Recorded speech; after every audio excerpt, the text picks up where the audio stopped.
My mom used to make little games, and one of them was Cinderella themed because it was for me. It was supposed to teach me how to say the Hail Mary. She used like Cinderella stickers, and one of the spots had the stepmother and was like, do it again. You have to like repeat everything you learned again. Which one is the Hail Mary? It's like the Oh, that trick of hers didn't work very well. oh, I mean, I can say the whole Hail Mary. I say that every night, but I'm like, I don't know if everyone on the podcast needs to hear me.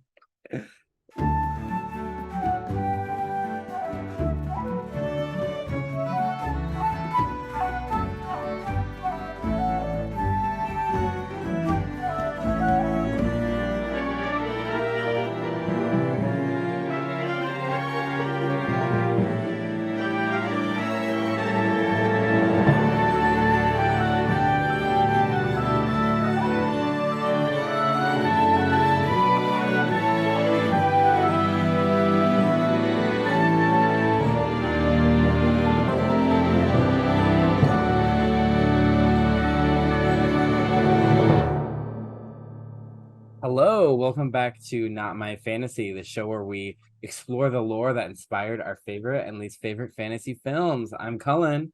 And I'm Hannah. And today we have a special guest, the host of Prince Kai Fan Pod, Bethanie. Hi. Welcome to Not My Fantasy. So happy to have you. It's very nice to be here, my first ever episode. Yeah, your first ever episode, you're already so immersed in the film. You are floating in the palace garden. Love it. I went all in with my dedication today. Mm-hmm. Wearing the background. Wearing the background. I'm reporting live from Cinderella's attic, but you can see the castle from. I love that. I'm reporting live from the fairy godmother number. She is currently changing her dress. We stan. We love it. We love a transformation. It's not as blue as I remember, which is interesting. You know, it's like almost not blue at all. Yeah, it's like silver. I don't know where we all got blue from. Yeah, but when I was watching it today, I was like, this is like pretty much like a baby blue silver kind of thing. What's going on? Yeah. Is that like one of those the Mandela? Like, yeah, the Mandela effect is what it's called. Like the Bears kind of thing. Like, yeah. Yeah, they've really. We'll talk about how she fits in the Disney marketing scheme. You know, but Bethanie, do you want to talk to the listeners a bit about your beloved, wonderful podcast, Prince Kai Fan Pod? Beloved, very fancy. So I'm Bethanie Finger. I'm the host of Prince Kai Fan Pod, a Lunar Chronicles book club podcast. We go through every book written by Marissa Meyer, chapter by chapter. We're almost done with Winter, which is the 5th book in the Lunar Chronicles series. So yeah, we just did 4.5 years. Yeah, you put in the work, and it's great. It's great analysis, like just the way you go through the episode. It's like you feel like you get a rich discussion, but it doesn't feel like belabored. You know, it's like a nice listen, like as you talk about stuff. So I'd recommend it to anyone who's a Marissa Meyer fan or anyone who just loves books and fairy tales, and it's a fun time. Yeah, especially if you like Taylor Swift. If you like Taylor Swift tangents or conversations about food, like it's like half our tangents. So now, did you see Taylor Swift when she was in Vegas? I did. Which night were you at? I got to go to both. I'm the luckiest person. So we've been in the same room before. Yeah, I've never been to a Taylor Swift concert. It was like a bucket list of mine. But my best friends got tickets for us as like a surprise for me. And then my husband got tickets for us as a surprise. So fun. All three of us, like my friends Ruth and Natalie and I, we went to the Friday show thanks to their tickets, and the Saturday show thanks to my husband's tickets. So lifelong dream, 2 nights in a row. I was at the Saturday show. So you guys were in the same room before? Oh my gosh. I was dressed as the You Belong With Me video, which is one of my favorite Taylor Swift songs. It is a massive bop. I cannot stop smiling when I listen to that song. It is a classic, and that is a classic look. The shirt Yeah, and I wrote the all my favorite whiteboard. songs on it, and I brought a marker with me. So I had people like writing their favorite songs on my shirt while I was walking around. It was really cool. And we handed out bracelets. I had I tie-dyed a pink shirt that was like my lover era.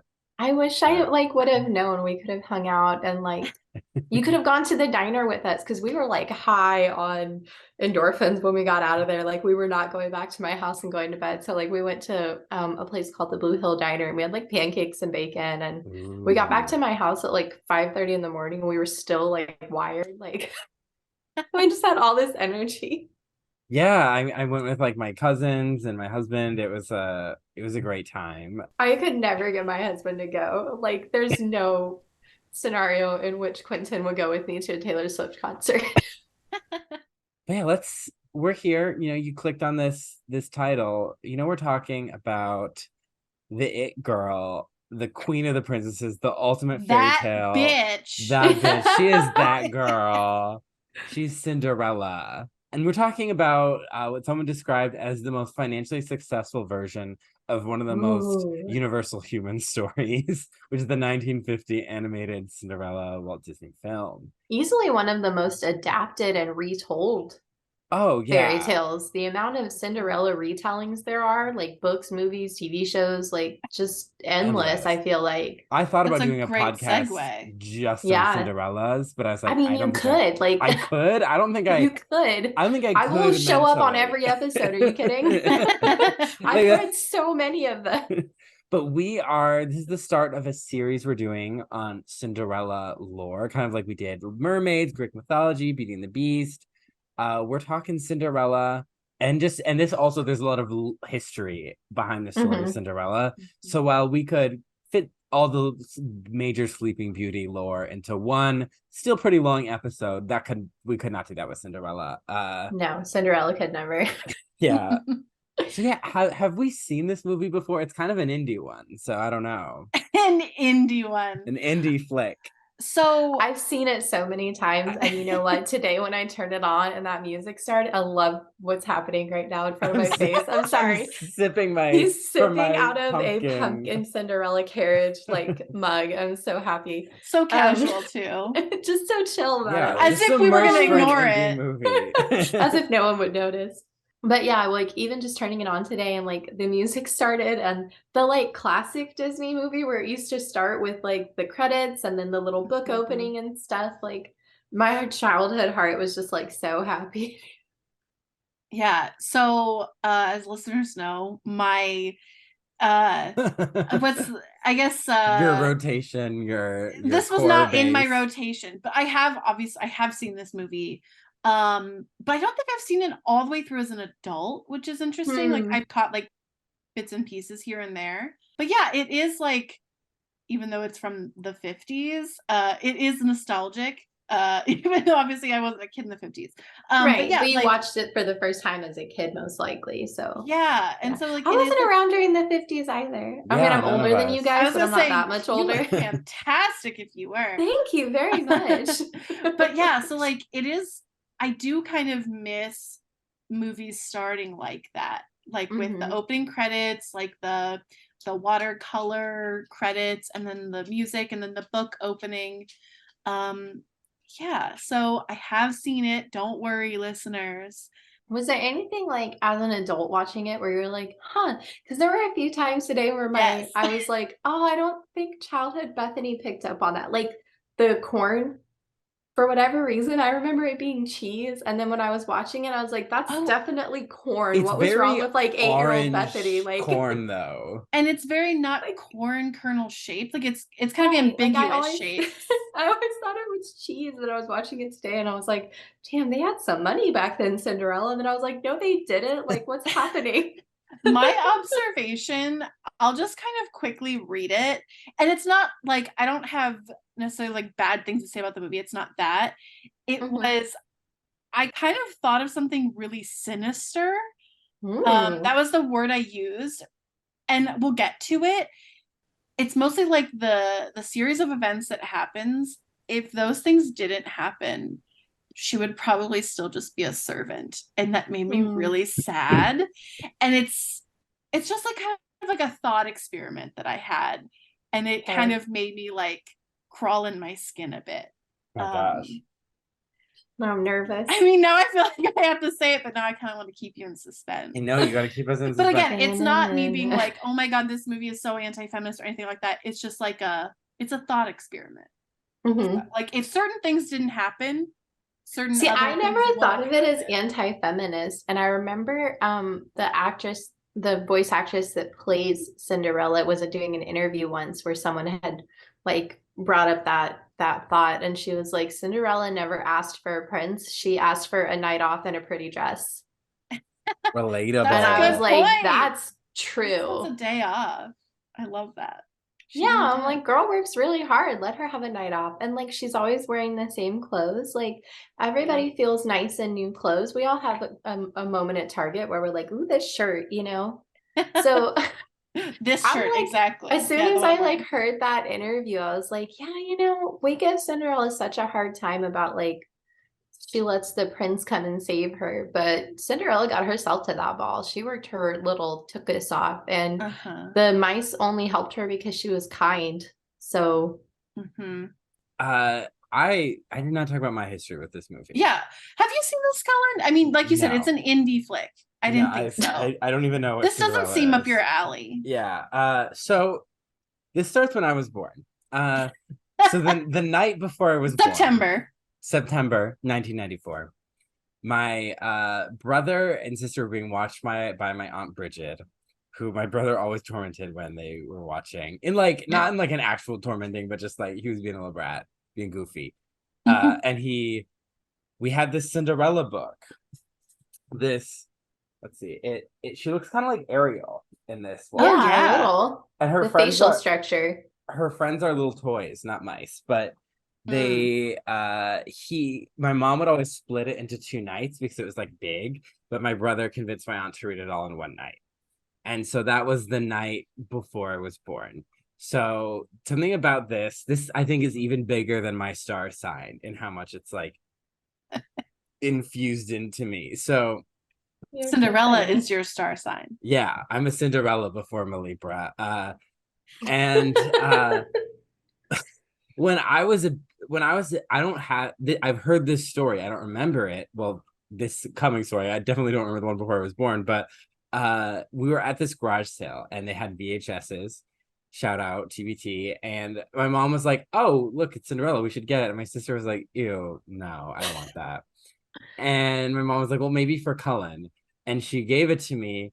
And I held on to that VHS and like stared at it the entire way home. I was like 2 years old, but I like saw it and was like, yes. My future. My love. As you try and be like fit in, especially as a young boy, you're supposed to kind of like hate girly things as you get older. So I kind of went through that phase. But I was 15, I went to Disney World for the first time. And we just walked in and they were playing their Bubbles, and they were playing the Dream is What Your Heart Makes song. And like I had this like core memory unlock of like had forgotten that whole sequence. And I was like, and then they started with Once Upon a Dream, which we've talked about Sleeping Beauty before. Love that movie. So it was this like thing where I almost like became emotional, like my inner child had been like resurrected in that moment in a very like real way. And it's kind of embarrassing to have a spiritual moment at like a capitalist shrine like Disney, but you know what? But in this world, I have such an issue with Disney too. Like I get such a hard time from people about liking Disney, and I'm like, look, I have issues, okay? Speaking of things that probably weren't made ethically, I have this ornament from Disneyland of Cinderella with the glass slipper.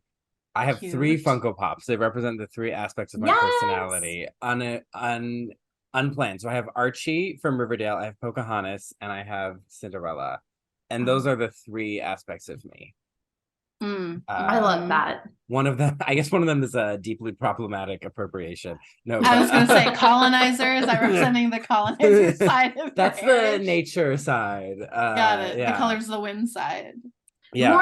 More than anything, I'm frustrated by the fact that one just like gave me a really big misconception of like historical accuracy. Oh, like, yes. Yeah. As an adult, finding out everything in Pocahontas was like a big fat lie. I was like, well, I didn't know that at 7. Like, I was over there singing Colors of the Wind like it was my anthem. Like, yeah. Yeah. And I have this book that came in handy for research. I had one for Sleeping Beauty. I don't know if I showed it, but I have, it's called A Wish Your Heart Makes, and it's an art book for Cinderella, the animated and the live action. Love it. In high school, I was in speech and debate, and for speech prose, I did the Brothers Grimm Cinderella as a performance. Where I did all different voices and stuff. Maybe I'll break that out during the Cinderella series. My nemesis did Lord of the Rings, but they just did. Can we just pause for a second that you had a nemesis? I did. I had a nemesis who would go to the same college as me. It was wild. Cringe. Yeah. I need the like sitcom of this. I have written a sitcom about it. Well, you just email it to me. I will, in the words of Taylor Swift, I will drop everything now. I'll cancel my plans. Exactly. Yeah, he did Lord of the Rings, but he was just talking about like the armies preparing for Minas Tirith, and I was like, boring. Yeah, basic. In college, for my senior honors thesis, I wrote a 4-hour musical adaptation of the Brothers Grimm Cinderella, featuring pirates and shadow demons and tragic backstories. And I had to write a paper on it. And so I talked about history of Cinderella, and then I wrote another paper with Cinderella and Pamela, the book by Richardson. I had to read in my English novel class. So, safe to say, I guess I like this story in this movie. Just if anything, I'm more familiar with retellings than I am with like the source material, just because I read Ella Enchanted as a teenager, way back when they had horses and carriages. And I was like obsessed with fairy tale adaptations from then until now and beyond. I think there's just something about these stories are just like serotonin machines. They're just timeless. Yeah. There's something very satisfying. So this film, it was directed by Wilfred Jackson, Hamilton Luske, and Clyde Geronimi. It stars Eileen Woods as Cinderella. She did the demos and was cast because they liked her demo work. Podcast alum Eleanor Audley played Maleficent. She was Lady Tremaine. Podcast alum Verna Felton, who played Flora. She's back as the fairy godmother. We have Rhoda Williams as Drizella, James McDonald as Jack, Gus, and Bruno, Louis Van Ruten as the King and Grand Duke. I forgot to write who played Anastasia, so sorry. We have June Foray as Lucifer, William Edward Phipps as Prince Charming, and Mike Douglas did Prince Charming singing. Speaking of WGA strikes, this film had no writers. This film was rotoscoped, it was shot in live action.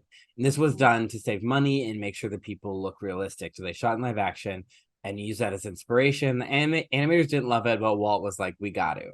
This movie was in development since Snow White, and there were numerous drafts, including a cat named Bonbon and a turtle named Clarice, robbed of Clarice and Bonbon. There was one with Romani people. Honestly, glad not, because it probably would have been racist. So my mother's side of the family is Roma. So I will tell you that if it's anything like Hunchback, we're grateful they didn't bother, to be honest with you. Not the easiest culture to be represented of. Hunchback was the 90s. So 40 years before that, I don't think it would have been any better. And then there's one draft that had 12 songs. That's a lot of singing. Yeah. See, nowadays all of this would be like behind the scenes content on the DVD. So like I'm gonna need that. I know. Yeah. We know it's in the archives somewhere, and they're just hiding so like we just need to like bust into Disney, walk into the archives room, plan like a really rad heist. It'll be on Disney Plus as like a mini documentary thing in like 45 years when they get like, in 2050, when it's the 100-year anniversary of Cinderella, that's when they'll put it on there. Honestly, so we just have to wait like 30 years. Honestly, that's That's a possibility. I was just gonna say I could see that happening. Or the 75th anniversary. If we get lucky, it'll be sooner. Right. Yeah. This was Disney's 12th feature, and it kind of saved the company because they hadn't had a big success in Snow White. They had a sort of success with Dumbo and a lot of flops. And so the studio was like crumbling. And they're like, okay, what are we going to do? Are we going to do Alice in Wonderland, Peter Pan, or Cinderella? And, they famously, as in, this is what the company says, they said, we got to do a story about a girl in trouble. Cinderella, like it's a classic. People know it. So, we wouldn't have the media conglomerate empire of Moana and Marvel without Cinderella. She's my favorite Avenger. This movie came out in February 15th of 1950, earning $4.28 million. It paved the way for Disney animation in the 50s, for Disneyland. This movie came out 24 years before women had the right to credit cards free from their husband in the United States, and 55 years before the release of Chicken Little. I like that those are the two stamp lines. It's like, I love when you throw that in there. Feminism and Chicken Little. Chicken Little. I love when you throw a guest reaction to a joke that we've had for episodes now. I love it. The runtime, 74 minutes, and that is a full 10 minutes shorter than 1993's Homeward Bound, An Incredible Journey. Caitlin and Connor. An incredible journey. Caitlin and Connor, you know why I'm bringing this up, or you don't, but I'm just saying you did try and tell me that Cinderella was too long, so we had to watch depressing ass Homeward Bound. And that was a lie. I did not watch that movie. Okay. I get so stressed out. Like, I get so much anxiety watching that movie. I'm like, nope, my dogs are never allowed to leave the house ever again. Yeah. I just had to get that out there. You're literally doing like a straw man right now. They can't defend themselves. They can't defend themselves. I know they were 11 and they didn't want to watch this movie that I watched almost literally every day, and that's totally fine. But like between those two movies, I don't think I would ever choose to watch Homeward Bound. I don't think I've seen it all the way through. This movie, it received 3 Academy Award nominations, including Best Scoring of a Musical Picture, Best Sound Recording, and Best Original Song for Bippity Boppity Boo. Wow, that's not the song I expected to be nominated for an Academy Award. For what? Okay. This is a film that is controversial and beloved. Everyone's got an opinion on this. BuzzFeed's got plenty. BuzzFeed always has plenty to say when nobody asks their opinion. Yes. My new thing I discovered is how BuzzFeed just made up the canon ages of the Disney princesses, and we all were like, yes, BuzzFeed made it up. They were just like, yep, these are their ages. We just took it for concrete when there was no support. No evidence. The Try Guys try lying about the ages of the Disney princesses. So Cinderella, she's an official Disney princess, which has a kind of a shift in her design. Her hair gets blonder, her dress gets bluer. Some versions, it's like barely looks like our girl. It's a very different character. Now the princess brand has kind of come full circle, and the characters are marketed to look more like their film counterparts. So Cinderella's hair a little more strawberry blonde, her dress silvery, but for a while they're like, we're going blonde, platinum blonde, and like dark blue. Cinderella is the patron princess of pumpkin spice lattes, basic bitches, speak now girlies, fashion designers, trauma and abuse survivors, dreamers, blondes, school dances, craft girls, shoe lovers, mental health, wedding culture, people pleasers, and people who get cyberbullied. Wow. Love that. Take a breath after that. She does. One of my new favorite things is coming up with what princesses are the patron princesses of. I think it's my most important contribution to culture. She's kind of the top bitch of the brand, but they struggle with her in the newer versions of Disney princess because of the backlash against the character. In the parks, though, her castle is the central castle. Cinderella's castle is in Magic Kingdom in Florida and Tokyo Disneyland. Tokyo Disneyland houses a tour, the one that used to be Black Cauldron themed, but is now Cinderella themed. She has a restaurant at Disney World. they're miniatures of her castle in Disneyland and Hong Kong Disneyland, and they're like mini lands. And in Paris, she has a chateau restaurant, and every park has a Bippity Boppity boutique where you can pay for an overpriced Disney princess makeover. The pro tip is get a costume outside the park and then just pay for the makeover part on the hair and stuff, and then you already have the dress because they upcharge the dresses in the parks. I would love your opinion on that. On something, I guess. Yeah. So we talked earlier about how Cinderella is easily one of the most adapted fairy tales to be retold. Yeah. Do we think any of the books that are inspired by Cinderella and retold because of Cinderella were given leeway because of this? Like, do we think that the Disney success of the 1950s Cinderella film sort of paved the way for all of those adaptations that came years later? Or do we think without this movie, they still would have been very popular? Oh, that's a tough one. I think Cinderella is naturally just one of the most popular fairy tales. Mm-hmm. It just has been. I think Disney did really cement it as like, okay, you're thinking of name a fairy tale, Cinderella. Like, I think Disney is a part of it. I think it would have still been popular without Disney. Like Little Red Riding Hood and Hansel and Gretel, still popular, even though they don't have Disney adaptations. Right. But I think, like, we talk about Cinderella is that girl. And I think a big part is because of the Disney brand and the amount of merch and just like, we almost like, I can't remember when I first saw this movie or when I first knew the story of Cinderella. I just always have known it. Because in that case, it would make me wonder, like, the elements that are easily noticeable in the versions of Cinderella that are retold are the ones from the Charles Perrault retelling, which is the pumpkin, the slipper, the concept of a helping hand and the fairy godmother. So, like, without those elements being represented in this Cinderella, I also wonder which Cinderella would have been more popular, Charles Perrault or the Brothers Grimm, because they're different, and there is a lot of controversy over which one was, like, you know, the OG, because there's an Indian legend from the country of India. I don't want people making a misconception. There's an Indian legend of a Cinderella story. There's one in Egypt where she had this beautiful sandal, and the pharaoh's eagle picked up the sandal and brought it to him, and he thought the sandal was so beautiful, and so he wanted to know, where did you get this sandal? And when he met the girl that had the sandal, they fell in love. Like, so there's all these different, like, origin stories to Cinderella. There's one in northeast China, I believe. So there's all these spoilers different, like, for next week. Oh my bad. But like, I'm just curious, like, knowing that Cinderella is successful, like, I wonder if the elements that were present here because of the Charles Perrault, primarily the slipper, the pumpkin, and the fairy godmother, I wonder if those elements would also be popular, or if it would just be like a mix of all of them. I'm curious what your theories on that would be. I wonder if the Perrault one would be so culturally dominant as it is without the Disney movie. Yeah.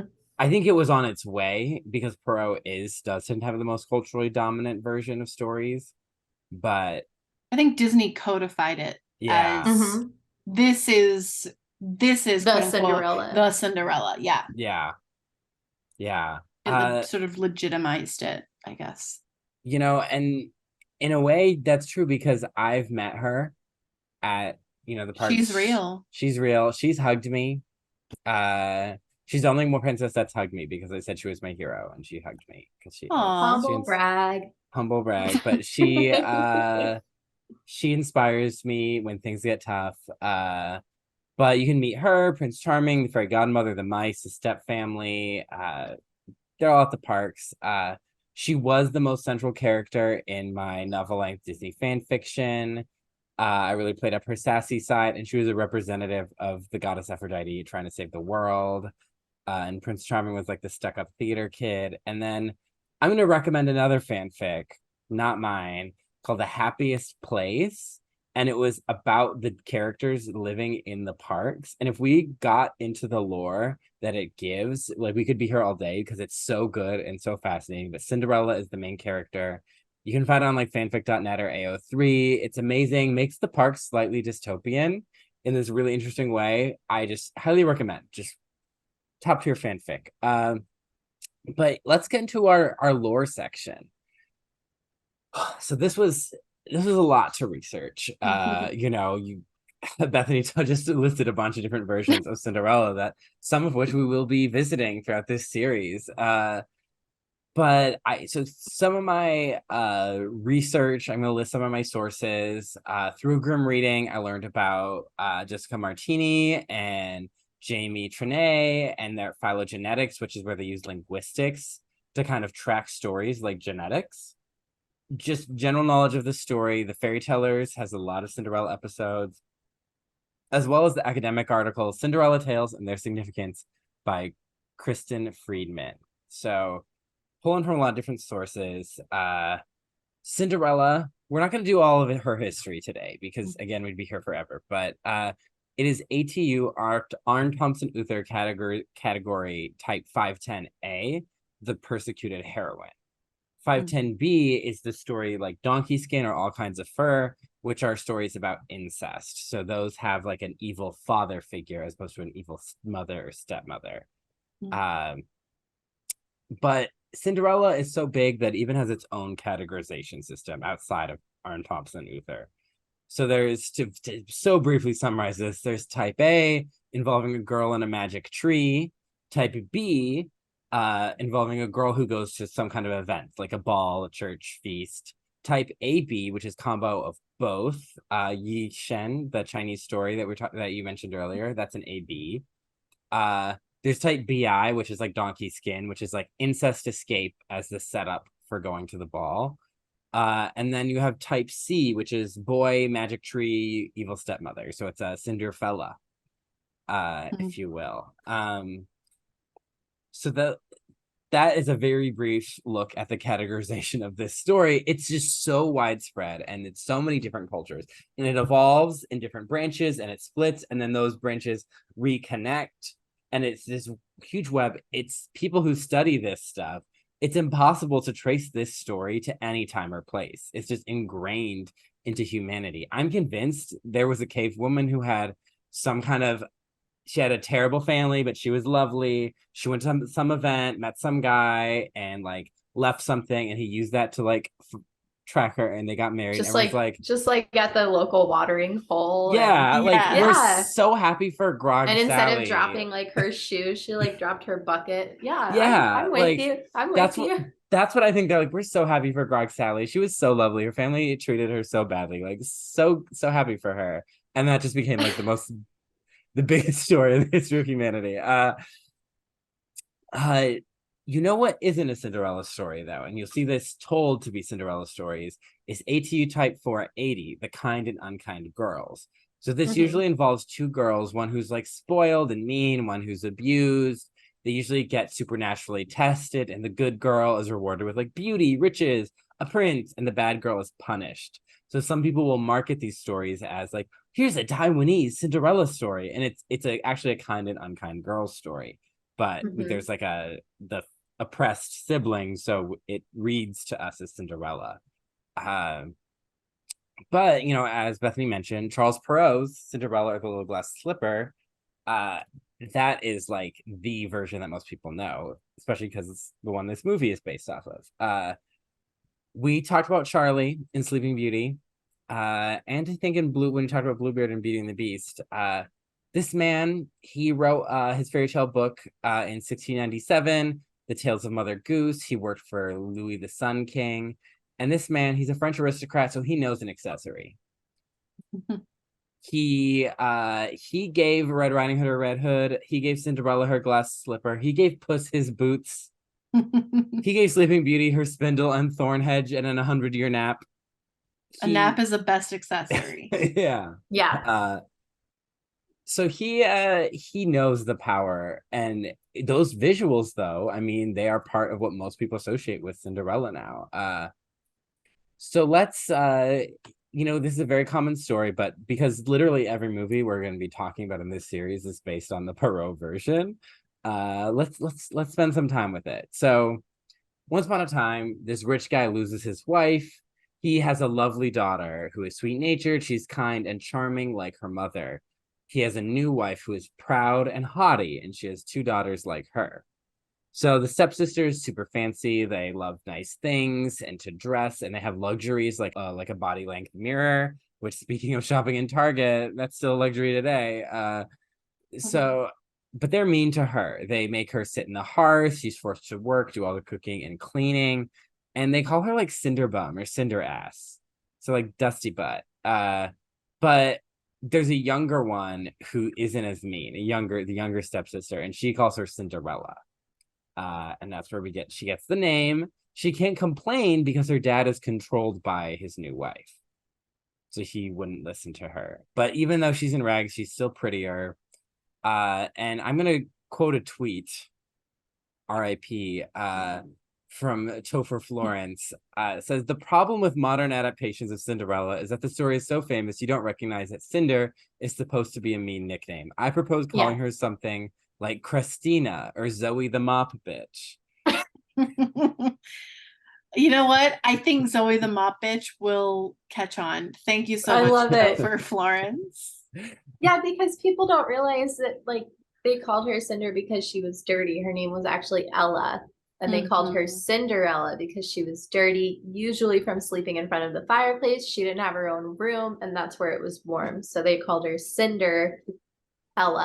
But we've just gotten so used to the name being her name that we have no, and that was even ingrained by the time this movie came out, because this movie's opening lines are, Cinderella, you're as lovely as your name. Yeah, that's not confusing. Yeah. Yeah, she's like, that's not my name. That's not my name. That's not my name. I will say, like, aside from Lunar Chronicles, which is a futuristic sci-fi retelling of Cinderella, there's a retelling of Cinderella by K.M. Shea called Cinderella and the Colonel. Highly recommend. It's a beautiful story. Even just talking about it, now I want to go read it. Because I haven't read it in a few years. But that one is probably one of the closest to Charles Perrault retellings that I've seen in the modern era. And they don't even explain her name. It's just like literally she was born and her name was Cinderella. Yeah. And that's probably one of the closest adaptations I've ever read. Her name was Dusty Butt. I really like Zoe the Mop Bitch. Like, that's so good. That sounds like a great Nickelodeon movie. I guess that bitch. Oh my gosh, right? That it'll be a theatrical release playing at your AMC. They would have come here like for a magic theme song too, like old school Disney Channel theme songs where it like narrated your life in the song. It's like, my mom died and my dad left me, and now I'm Zoe the Mop Bitch. Like, yes. Playing now on Disney Channel. Fridays and Saturday nights. So the prince announces a ball for ladies of good family. The stepsisters are very important people, as the story says, and they're excited. They're planning their outfits, and they're asking Cinderella for style and hair advice because she has good taste. And they're dusty ass, but she got good taste. She got the good taste. I'm like, would you like to go to the ball? And she's like, don't make fun of me. Like, I'm not important like you. Like, these events aren't for me. And they're like, yeah, you're right. You're a crusty loser, bitch. Like, take your mop and get out. And she's so nice, she doesn't even ruin their hair because she's doing their hair, and they're like, yeah, you suck. She still does it. The stepsisters go on to exhibit some body dysmorphia. They're not eating, they're tying their corsets tight. And they leave to go to the ball, and Cinderella starts to cry. Her godmother, it does not say she appears, it does not say, it's almost like if you're reading it without any context, like you're just reading this, what's in the text, it's almost like her godmother lives with them. Like she just is there, and she just came downstairs for breakfast, and she's like, "What's up, girl?" Yeah, exactly. She's like, "Oh, why are you crying? What's wrong?" And she's like, "Oh, I wish." And then it's like her godmother is a fairy. They just say that, like that's just who she is. And she's like, "Do you want to go to the ball?" And she's like, "Yeah, ball is life." Shout out to that vine. And she's like, if you're good and obedient, you will. So she's like, get me a pumpkin. Let's carve it out. So they get a pumpkin. They carve out the guts, which always takes forever when I do it. And it becomes a golden carriage. And then she's like, go to the mousetrap. She gets some white mice, turns them into horses. Then Cinderella's like, the fairy godmother's like, you need a coachman. And Cinderella's like, let me see if there's a rat. And they're like, oh, great. They get a rat. And then the fairy godmother's like, go get some lizards. They're going to be the footmen. And then she's given a beautiful dress with glass slippers. But all of this will be gone by midnight. She's got a deadline. Gotta have that curfew in there. We don't want to teach little girls to stay out late, so gotta have a curfew. Yeah. So she goes to the ball. She's a total knock the house down, boots down sleigh. Like, everyone's like, oh my gosh, she's gorgeous. Everyone loves her. People are like, okay, I need to dress like her tomorrow night. Like, people are like, I need to copy her look. She's a trendsetter. She's an influencer. And the prince is like, she's amazing. I need to dance with her. He spends the whole night like with her, and she is like giving her stepsisters like oranges and stuff that the prince gives her, because oranges were expensive and rare. And so she just gives them to her stepsisters, because then it's like, oh gosh, like the really cool hot bitch like loves us. And so like they don't recognize her, but she's like showing them kindness. And do you remember, I think it was a Reddit story, the We Eat, where the little girl at church like rips a bunch of, like opens her coat and a bunch of oranges come pouring out? No. That's what this made me think of. Have to find I'm like that. Visualizing it now. Yeah, it's like this little kid cackling and like throwing oranges around. Like a trench coat. Yeah. Love it. Everyone is obsessed with her, but she goes home and she tells her godmother, thank you so much, but could I also go again tomorrow? Like, the prince asked if I would be there tomorrow, and I said yes. So when the stepsisters get home, she pretends to be sleepy, and they're telling her all about the hot girl who was super nice to them. And she's like, wow, like she sounds like so hot and cool. Like, I wish I could see her. And then she's like, Miss Javot, which is the older stepsister, could I wear your like yellow, like Sunday, like business casual dress? And she's like, as if I would lend my clothes to your loser ass. Like, no. And Cinderella's like inside, she's like, I'm low-key glad, because she does not want to wear that Sheen trash to she has ball. standards. She has standards, but she was like testing her. And so she shows up again at the ball, new dress, but another sleigh. The prince is paying her compliments. She's having so much fun, she loses track of time. So it's midnight. She runs off. She loses a glass shoe. No one sees her leave. They just see this dusty peasant hoe leaving. Because it was midnight and everything. Hey, that's Zoe the mop bitch. Yeah. On Saturdays at 7. Saturdays at 7. So the glass slippers, Balzac promoted a theory that they were supposed to be fur, not glass, that it was a mistranslation. However, most modern etymologists are like, that's not true. It was meant to be glass. He knows an accessory. And also, fur slippers are flexible, glass isn't. So it really doesn't work with the story. But the prince finds the shoe. He's like, I'm looking for the girl with the shoe. I'll marry her. He tries it first on princesses, then duchesses, then ladies of court, and then the rest.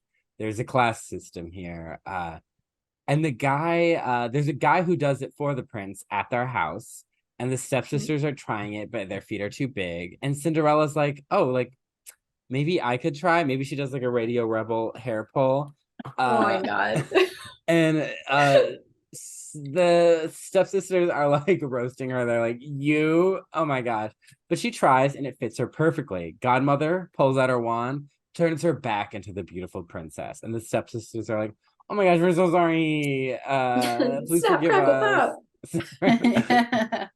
And she marries the prince, but she brings the stepsisters to the palace with her. She forgives them. She marries them off to wealthy lords because she is as good as she is beautiful. And while I've always really loved the Brothers Grimm version of the story, I do think it's a very sweet story. I like the emphasis on forgiveness. Perrault loves to give us a little moral at the end. Oh, yeah, he does. Yeah, he does. And they are always a treat. Moral 1. The beauty's a treasure that women desire, for everyone's fond of a pretty young face. Cinderella had gifts with a value much higher, as she showed in behaving with charm and with grace. Some say, when they're asked what this story might mean, that these were the gifts that her godmother gave. Cinderella had learned from her how to behave with such grace and such charm that it made her a queen. Oh, there's another paragraph. All right. Young ladies in quest of a prince, you'll discover that winning and keeping the heart of a lover These gifts from fairies are always the best, and count much more than the way you are dressed. For with them you'll get what you're after with ease, but without them, whatever you do will displease. Ooh. Oh, Charlie. I mean, that's inoffensive compared to like the other moral he had, who's, Yeah. What story was it again? Was it Sleeping Beauty? Sleeping He's like, Beauty? wait for marriage, but like, I get I it, know you're you're horny. Yeah, it's like, bro, this one, yeah, I mean, it's a little like, that's the thing about Cinderella, is that, just as a story, is that she isn't noticed until she has that makeover reveal. So like saying that it's her behavior that matters is like what you want to take from the story, but isn't necessarily what the story says. Right. What I thought of, are you guys familiar with It's a Wonderful Life? Yes, I was going to bring that up later. Oh my gosh. Were you? Okay. I don't know how. I don't know if you're going to bring it up the same way as me, but that's wild that we're both thinking that. So It's a Wonderful Life is obviously a classic Christmas movie, and it's very popular. It's been redone a million times in TV shows and movies across the board. But it actually did not win any awards at the time because it broke a cardinal rule. Because at the end of the story, the bad guys never got their comeuppance. Yeah. And the bad guys have to get their comeuppance before the end of the story. They can't just like walk away happy and free. So in the film, there's an uncle who's a little scatterbrained and careless. Nowadays, we'd probably consider him on the spectrum, to be honest with you. And Uncle Billy. He loses a big chunk of money, and the big bad guy in town, banker, grabs the money and just walks away. And in the film, that is never addressed. He just has the money. The town goes broke. End of discussion, period. That's just how it is. Nowadays, they have been given like a back award for that, but at the time they were excluded from awards. They didn't qualify because they never closed that gap. So the problem with the Perrault version from that perspective is, do the sisters ever get their comeuppance? No, they get forgiven. It's just they're a little embarrassed, and then yeah.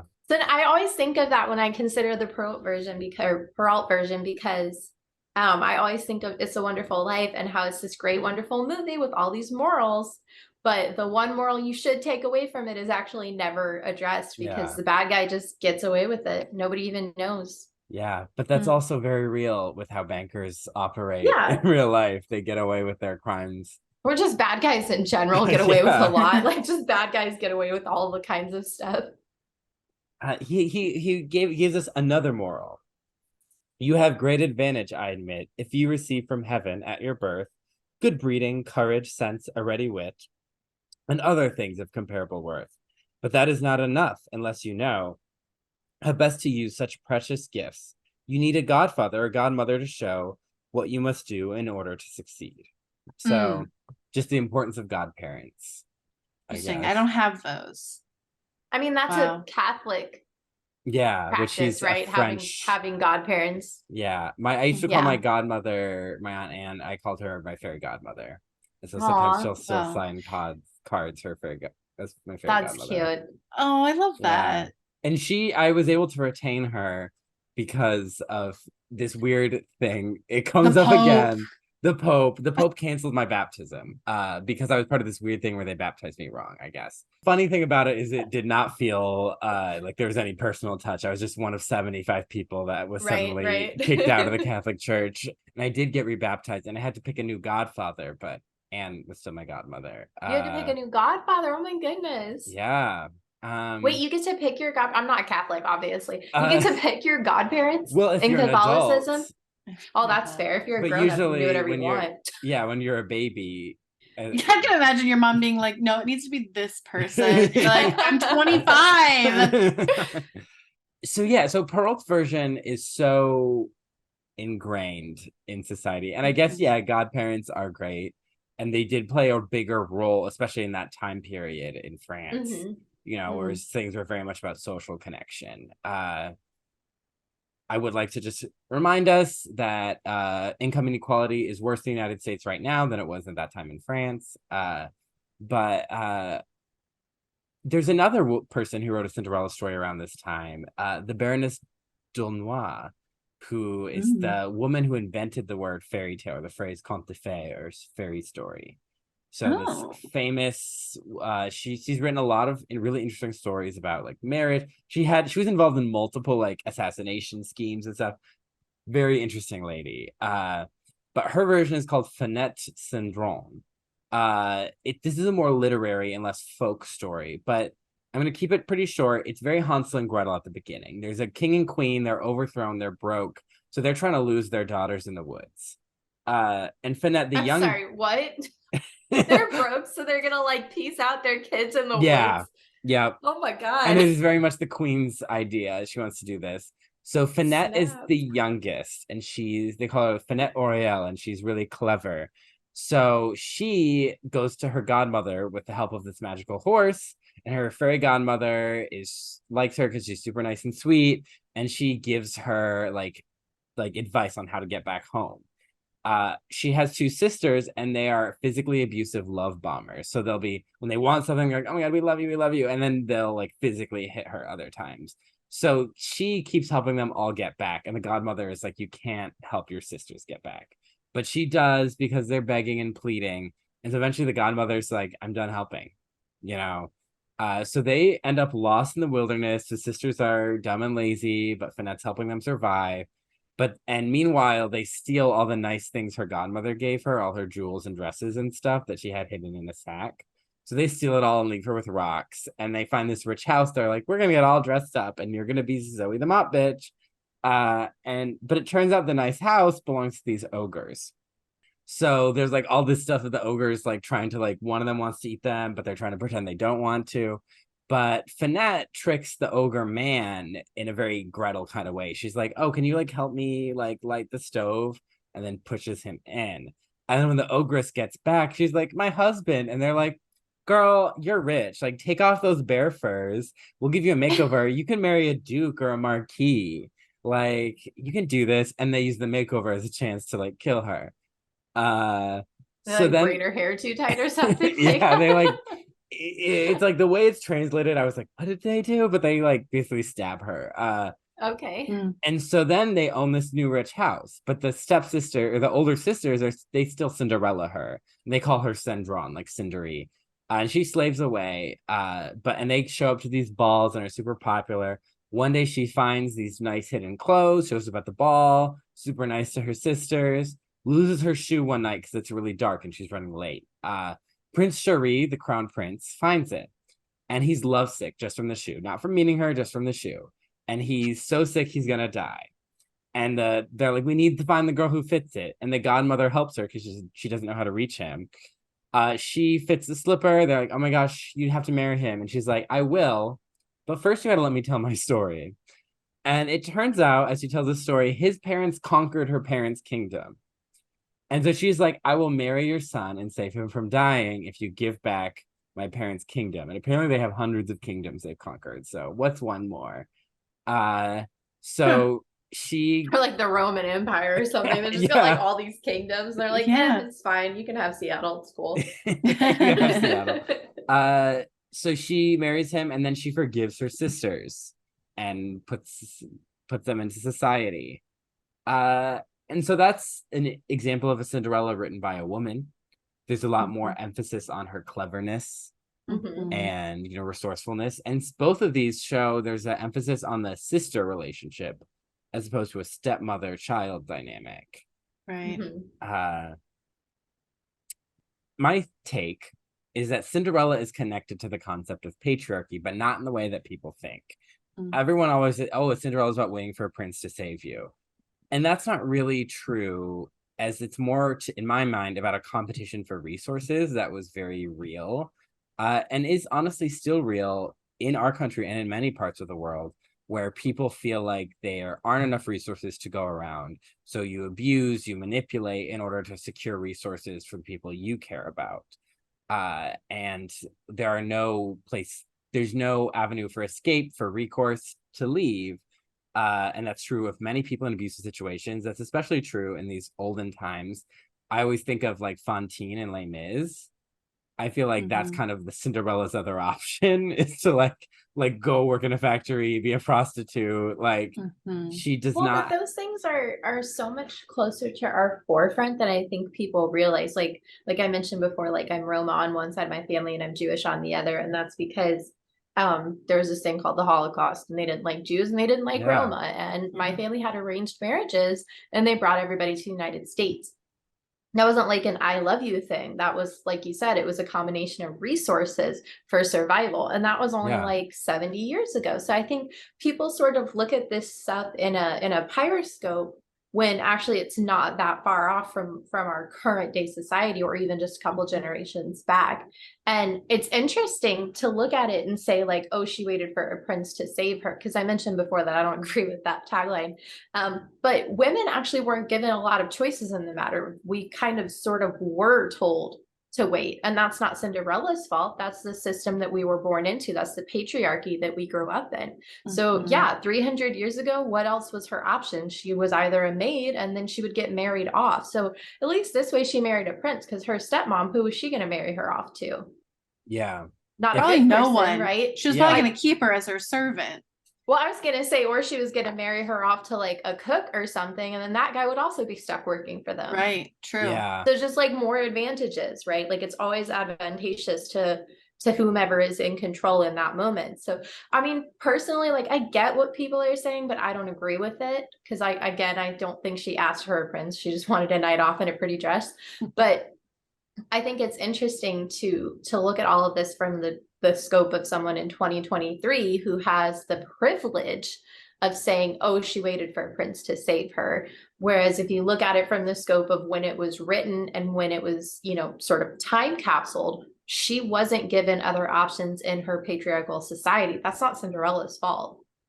Yeah. Yeah. I mean, the 50s, that's the era of the housewife in pearls and kitten heels, that sort of idea.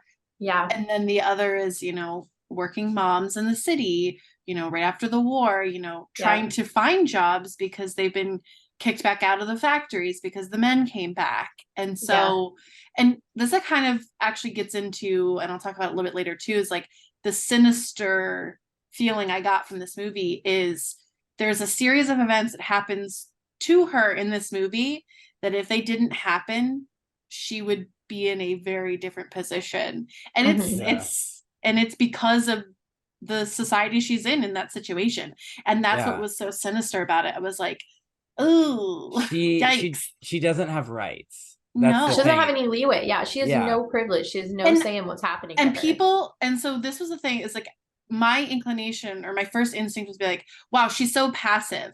But I'm like, that's the whole point. Like, she's so passive because she can't do anything right now. She has to like do what she can to survive, and she gets help from these mice and stuff. And so it's like, to make it say that like she's just so passive in general is a simplification, I guess. Well, because what are the other options? One, you know, let's say she's a sassy bitch. Let's say she's Zoe the mop sassy bitch.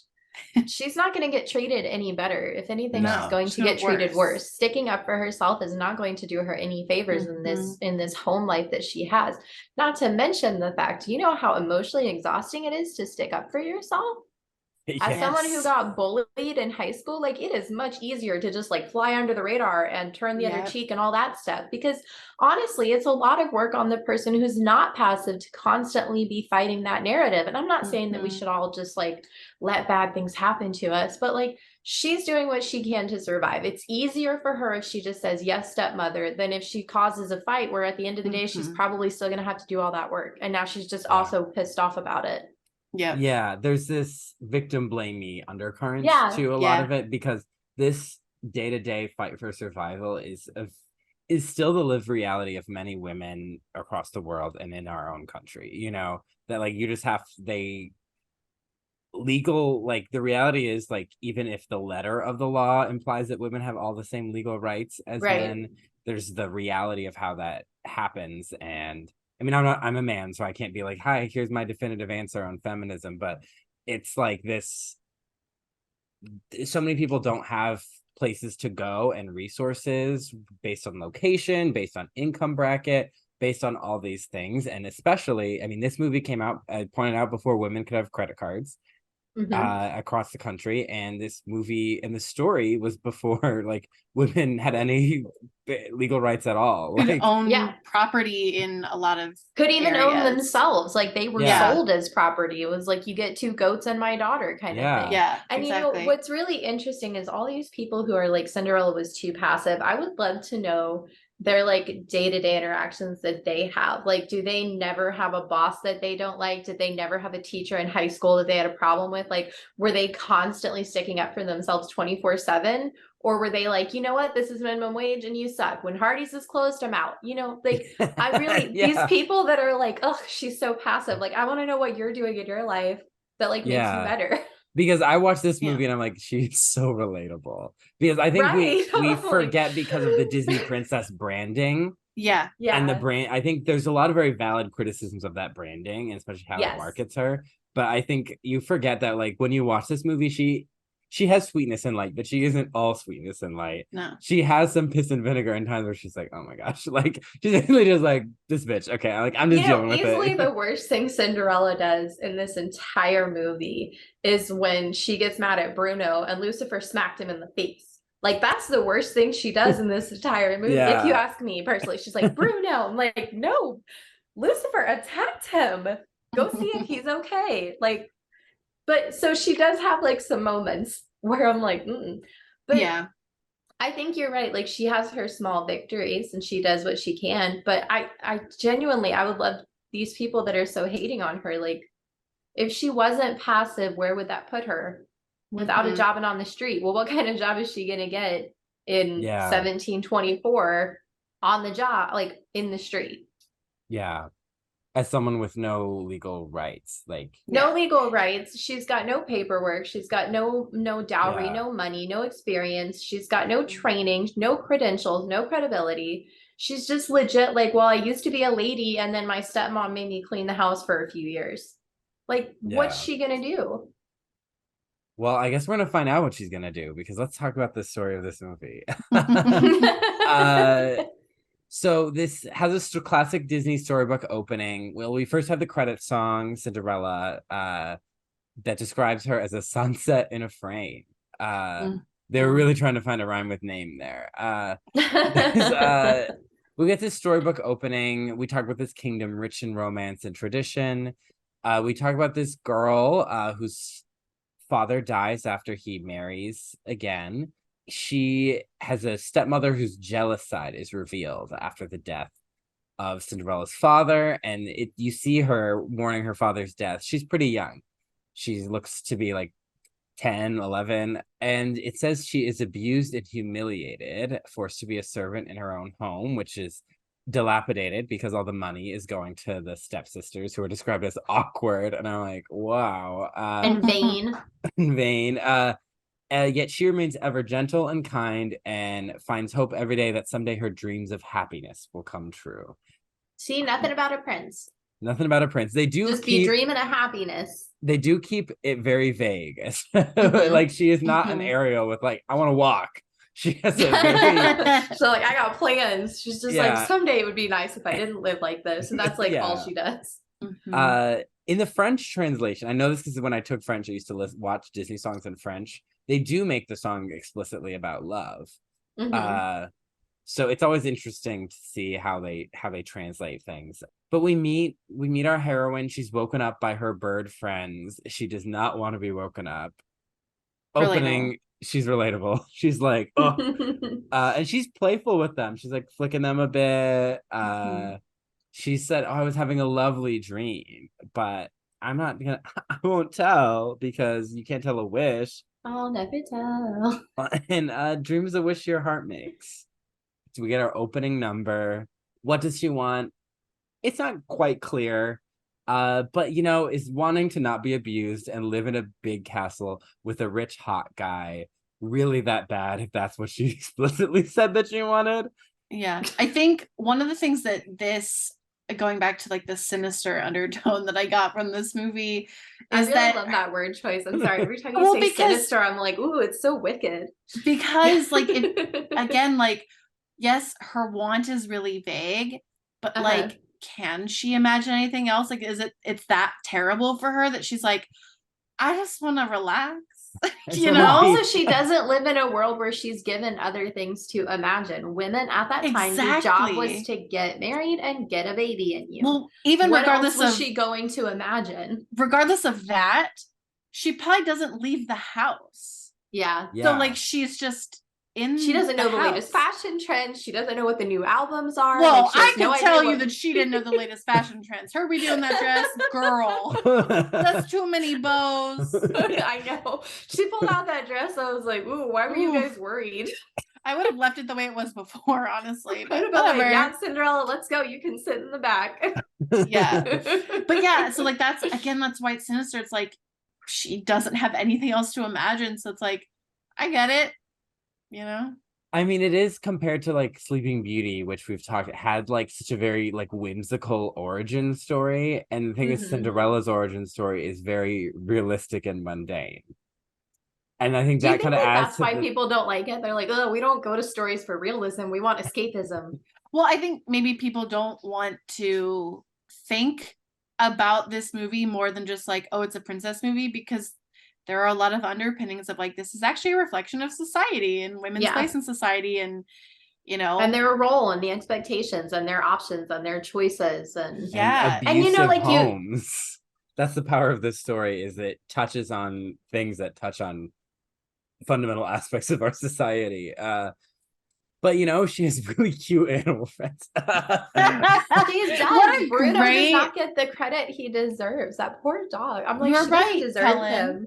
Another story with a Bruno. As soon as I heard the name, I was like, oh yeah, because Silencio Bruno in Luca. We had her bird friends. There's a little red bird who is like trying to sing along, and the other bird is like, come on, like, this is her song. I have a succulent in my kitchen named Gus Gus, after the mouse from this movie. Love Gus Gus, my favorite. Yeah. There's because I name everything in my life, so the succulent has a name, and it's Gus Gus. Salad. You see Jack super tired. One of them has a tied up tail. She hates that part is adorable. It's just this like sequence untangling his tail. I was like, that's me in the morning with my hair. I get it. Like everyone's so relatable in this movie. And she hates the clock. She's like, oh, the clock. Right. Like that damn clock. I was like, this is her YouTube video. Get ready with me to be a slave in my own home today. Yeah, really. Before there were alarm clocks that you could hit the snooze button on. Yeah. And so were mice to make sure you got your ass up. Mice and birds. And it's time for her to get ready. The male ant creatures are sent away. Because it's girl time. She's taking a shower. She's singing about her dreams, no matter how your heart is grieving. You keep on believing the dream that you wish will come true. We see this plus size. What is that dream, Cinderella? Why don't you be telling us? Just tell us. Well, she doesn't want. She says you can't tell a wish, I guess. Oh, there you go. And we see the plus size mouse. I love her going dee dee dee dee dee dee on the apron. I'm like, she's living her best life. She's a body positivity icon. And so she finishes her number, and Jack and this mouse that kind of flashes us run up because they're like, we have a new mouse. And she's like, oh, she'll need a dress. And they're like, no, he's a boy. And the other mouse like opens his robe. And I'm like, and she's like, oh, that does matter. It makes a difference. And I was like, wow, Cinderella's canceled. Reinforcing this girl with her gender tropes. She makes her little clothes for these mice, and I'm like, is she like the god of their community, that she like protects them and feeds them and clothes them? And she finds him trapped in the trap. She like runs it. She's like, this is urgent. She's like, we got to get him out. She runs to get him, and she's like, you know, Jack, explain how things work here. Or Jacques is what she calls him, you know? Yeah. Explain how things work here, you know. Because it's French. It's French. So it has to be Jacques. You know, and she decides to name him Octavius. or Gus for short. That is because Octavius is the name of Emperor Augustus, who's August is named after. So Augustus, Gus. It took me to like this episode to finally put that together. So she knows things. She has fun facts. And she's so smart. This is where I wrote she's breaking cycles. So if abuse is often called the cycle of abuse, Cinderella is being like, not me. When people are smaller than me and I could have control over them, with these mice, I'm going to show them like kindness and protect them and love them and treat them the way I wish I was treated, because she just needed a parent to love her and that's not what she got. So she's going to be like a parental figure to these mice. So she's, choosing to live, to not perpetuate that cycle, right? And so she's doing her morning routine video. She has to go downstairs. She's got to wake up Lucifer. My theory is Lucifer isn't a cat. He is a demon, because there is no cat in existence who does not want to be woken up and fed. Right. Yeah, that's true. Because my cat, literally, Gatita, could never. She's my Prince Philip. She literally like kisses me awake in the morning. What? If she's in a good mood, she'll just like she'll like kind of headbutt me. That is so cute that she kisses you. My dogs just like start jumping on the bed like, so wait, my chicken, let's go. Does she just like do headbutts or does she lick? She'll do like a headbutt, and sometimes it's a little bit of and I'll kiss her back and she's just You're so cute. My cat literally licks my face. Oh my god. It's really cute. Except sometimes he'll try to rip my eyebrows out, which is not cute. Some mornings she's trying to bite and attack my feet. So that too. Yeah, mine will eat my hair. Yeah, that's fun. So, but just a free haircut. Yeah, I guess so. So she's feeding Lucifer. She explains to Bruno, who's having a dream about chasing Lucifer, that they all have to try and get along because we have a warm bed and a roof under our head. Over our head. Over our head, not under our head. I mean, wherever you want to sleep is fine, but the roof. If it's over your head, it's doing you more benefits. And she's like, Lucifer has his good points too. Like, no, he doesn't. No, there's got to be something.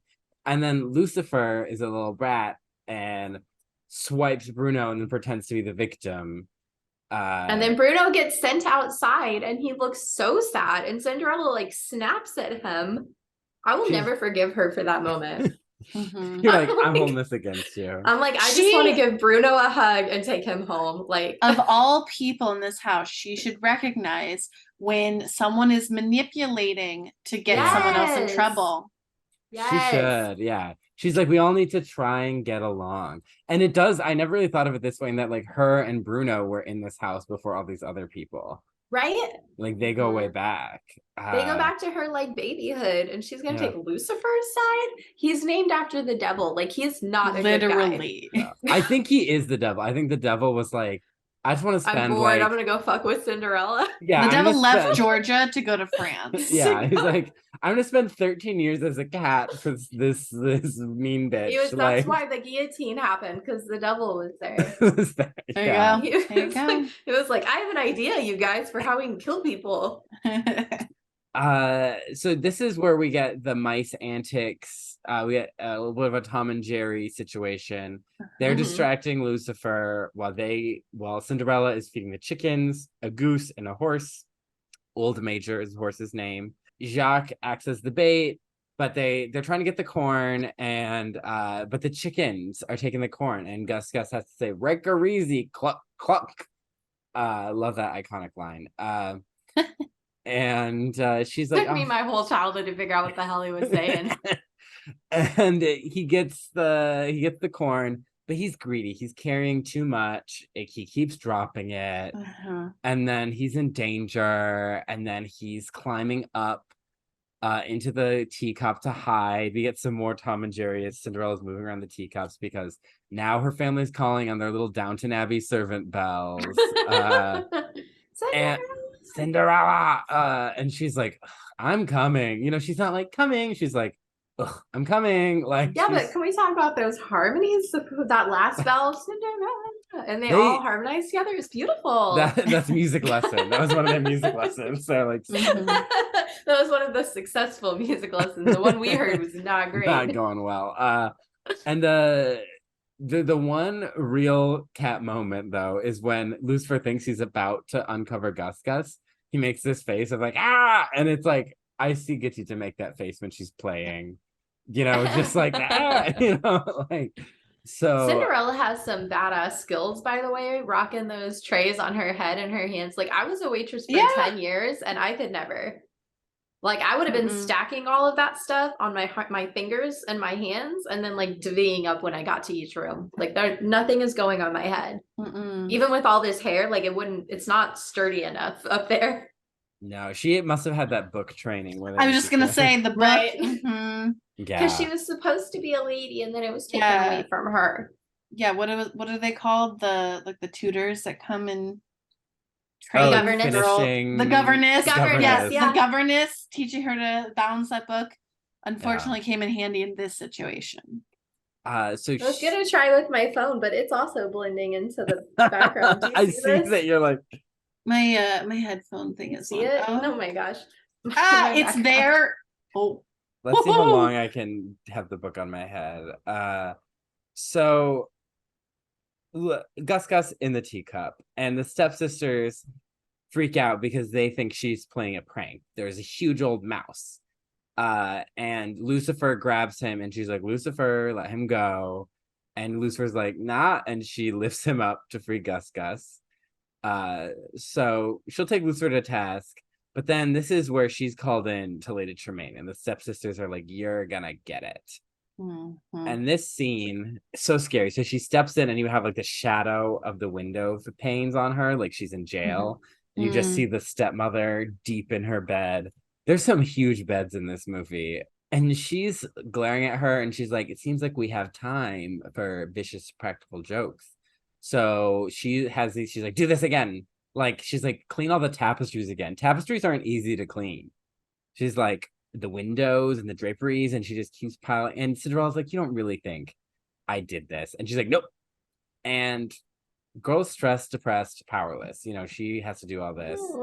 And she's just like, you can see she's at the end of her rope, but she's like, okay. And it's only 8 a.m. It's only 8 a.m. Go to get that girl some coffee. My mom used to make little games, and one of them was Cinderella themed because it was for me. It was supposed to teach me how to say the Hail Mary. And one of the spots, she used like Cinderella stickers, and one of the spots had the stepmother and was like, do it again. You have to like repeat everything you learned again. Which one is the Hail Mary? It's like that trick of hers didn't work very well.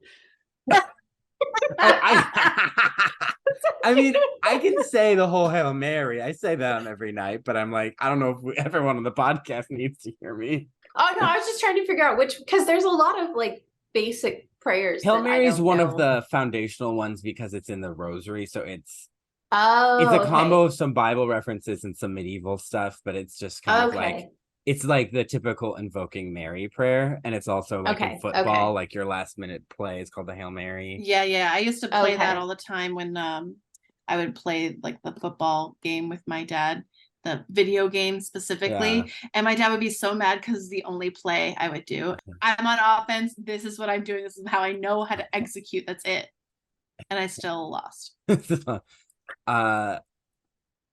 Probably because we stopped going to church at that point.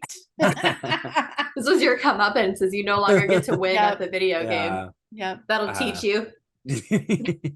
This is let's have our first check-in. Compare this story to Perrault. This is a pretty straightforward adaptation. Notably, the father is dead. This is a choice most of our adaptations are going to take. I think because if the father's not dead, then he's an asshole for letting her get treated this way. So he kind of has to be dead, or like in Ella Enchanted, he has to be like an absent father. So I mean, those are your two options, right? I mean, the thing is, in most of the fairy tales, it just is like, he's an asshole. But something about like American Hollywood is we're just like, no. Because we're a patriarchal society. We can't have the dad look bad. We got to make the mom look bad. Yeah. Or the mother figure. It all ties back around. Yeah, especially because the stepsisters are much more at the antagonists in the story. And also, if he wasn't going to correct Lady Tremaine and her daughters and make them treat Cinderella nicely, he wouldn't be acting as a suitable father in general. And so that's like, that's anti-father. We can't have that. We can't have that. We need to have only positive father figures who want to marry their sons off to some girl, and he picks the pretty one at the ball, and she's gonna make good babies. That's what he says when he sees her. Good job, Mr. King. I'm worried about her and her father-in-law. That was the other sinister through line. I was like, she's just a baby maker to the king. Yeah. That's the only reason why this is happening, because he wants grandchildren. Is she gonna like, we all know how that worked out for Catherine of Aragon, you know. We know Marie Antoinette had some issues because it took her a while to have a baby. Like, stressful. Yeah, so she goes from one stressful situation to another very stressful situation. She just has more money. But we're all focused on her being a queen princess lady, so it's fine. She has more rights than she did at the beginning of the film. True. She has a better bed than she did at the She has a better bed. film. Like, she has a better diet and nutrition plan. Less of a chance of going to the guillotine at the beginning of the film. True story. Now she's a part of the aristocracy, so she's like, boo. It's a little tough. So her name is also just Cinderella in this. The stepsisters are specifically very ugly. This isn't really in the Perrault story. It says Cinderella's prettier, but not that they're ugly. Just that she's pretty, or not that they're unattractive. This comes from pantomime, which is this English thing where they put on these like jukebox musicals, and they're usually based on famous stories. And the stepsisters were often like loud comic characters, and they were often in drag. Yes. And you know what's interesting is because I don't know a lot about it, but historically in French culture at that time, your physical appearance wouldn't have necessarily been as important in this story as your inward appearance. Like, the stepsisters are, quote, ugly because they're vain, they're shallow, they're wicked, they're cruel, they don't have kindness. Cinderella is, quote, attractive because she does have kindness and patience, and she's like forgiving and accepting of everybody around her. So in order to reflect that visually on a screen, they make Cinderella pretty, and they make the stepsisters, I wouldn't necessarily say they're ugly, but they're kind of plain. You know, they don't give them a lot of like standout features that make it go like, oh, they're really pretty. Right. Yeah, they're more, and they're definitely comic in their design. Attitude. And she also has animal friends. She's got mice, like the ones in the Perrault story that turn into horses, and she gets birds, which are a bigger feature in the Brothers Grimm version, which we'll talk about later in this series. But they don't get to peck anybody's eyes out. No, they're happy singing birds. Cut to the palace. We meet the king, the said king, and the Grand Duke, who I've called Mr. Worldwide. We'll put that together later. If you want to make yourself happy, Google 2022-2023 World Mustache Competition. One of the guys dressed up as the king from Cinderella. It's badass. I love that. Dope. Yeah. Just so everybody knows, there's a worldwide mustache competition. So that guy is actually king worldwide. So this king, he's having a fit because he has no grandchildren. He wants to hear the pitter patter of little feet. He feels disconnected from his gay and or bisexual son. He's off in the war. He's throwing shit at this Grand Duke. And he says, poor guy. Yeah, he's beleaguered. I'm not sure things are better in the palace. Yeah. And he says, you know, what is love but a boy meeting a girl under the right conditions? So he is like, we're going to make The Bachelor happen. We're throwing a ball this evening. And so Disney movies, we saw this in The Little Mermaid. The poor party planners, they're always on a tight budget. These guests, I hate when someone invites me last minute like that to a big event to like pick out an outfit. You also have to decide if you're like in the mood to go to a big event. Like, do I have the social stamina? Right. Like, I have to like hype myself up if it's a really big event. And so, like, was it 2 years ago? My cousin got married and I had to be the lovely person. So like, I had to hype myself up for weeks to like take on this big responsibility. But like, they can't just like call me at the last minute and be like, hey, can you come to our wedding tomorrow? Like, no, I'm sleeping, first of all. Like, I have plans to take my nap that we talked about earlier. Yep. Yeah. So this movie, it kind of proves the king right when you think about it. That Yeah, what is love but 100%. a boy and a girl meeting under the right conditions. Hate him as a father-in-law for Cinderella. Yep. So we get back to the house and it's time for the music lesson. The stepsisters are singing really badly. But of course, Cinderella, because she's perfect, can sing beautifully. Beautifully with the And she bubbles. harmonizes with herself in little bubbles. As I was planning as I was writing my notes, my brain was like, oh, they sing like Miranda sings. And then I was like, toxic gossip train. And then I was like, if Cinderella, going with the influencer theme, she does Get Ready With Me for My Shitty Life, she does My Morning Routine. The stepsisters have a monetized YouTube apology video after she marries the prince and people are trying to cancel them. Yeah. And yeah, she's vibing with herself. Lucifer like leaves to go listen to her. Like he hates her, but he'd rather like have her radio station on. Yeah. But he messes up her cleaning the floor. He gets his dirty little paws he's an everywhere. asshole. He's an asshole. He's the devil reincarnate. And she's like, she's ready to hit him with that broom. She's like, you mean old thing. I'm going to sweep his ass outside. She's like, I'm going to teach you. He's Saved by the Bell. That doorbell rings. So she takes this letter upstairs from the palace, and she says to the mice, shall we interrupt the music lesson? Like, if you could call that music, that's basically what she's saying. Let me throw shade because I'm on the other side of the door where it's safe. Yeah. She's like, they suck. And the stepmother is like, because they're fighting, they're like hitting each other with the flute, and like they're having this comedy, and the stepmom is like, grace and poise, and Cinderella's like, knocks on the door, and she's like, yes. And Cinderella's like, hey, letter from the palace. And they're all like, ooh. And it's a letter inviting all the eligible maidens to a ball. The prince is going to choose a bride. All the eligible maidens, as Anastasia says, I'm so eligible. I love that line. Such a great line. I am so available right now. Like, yes.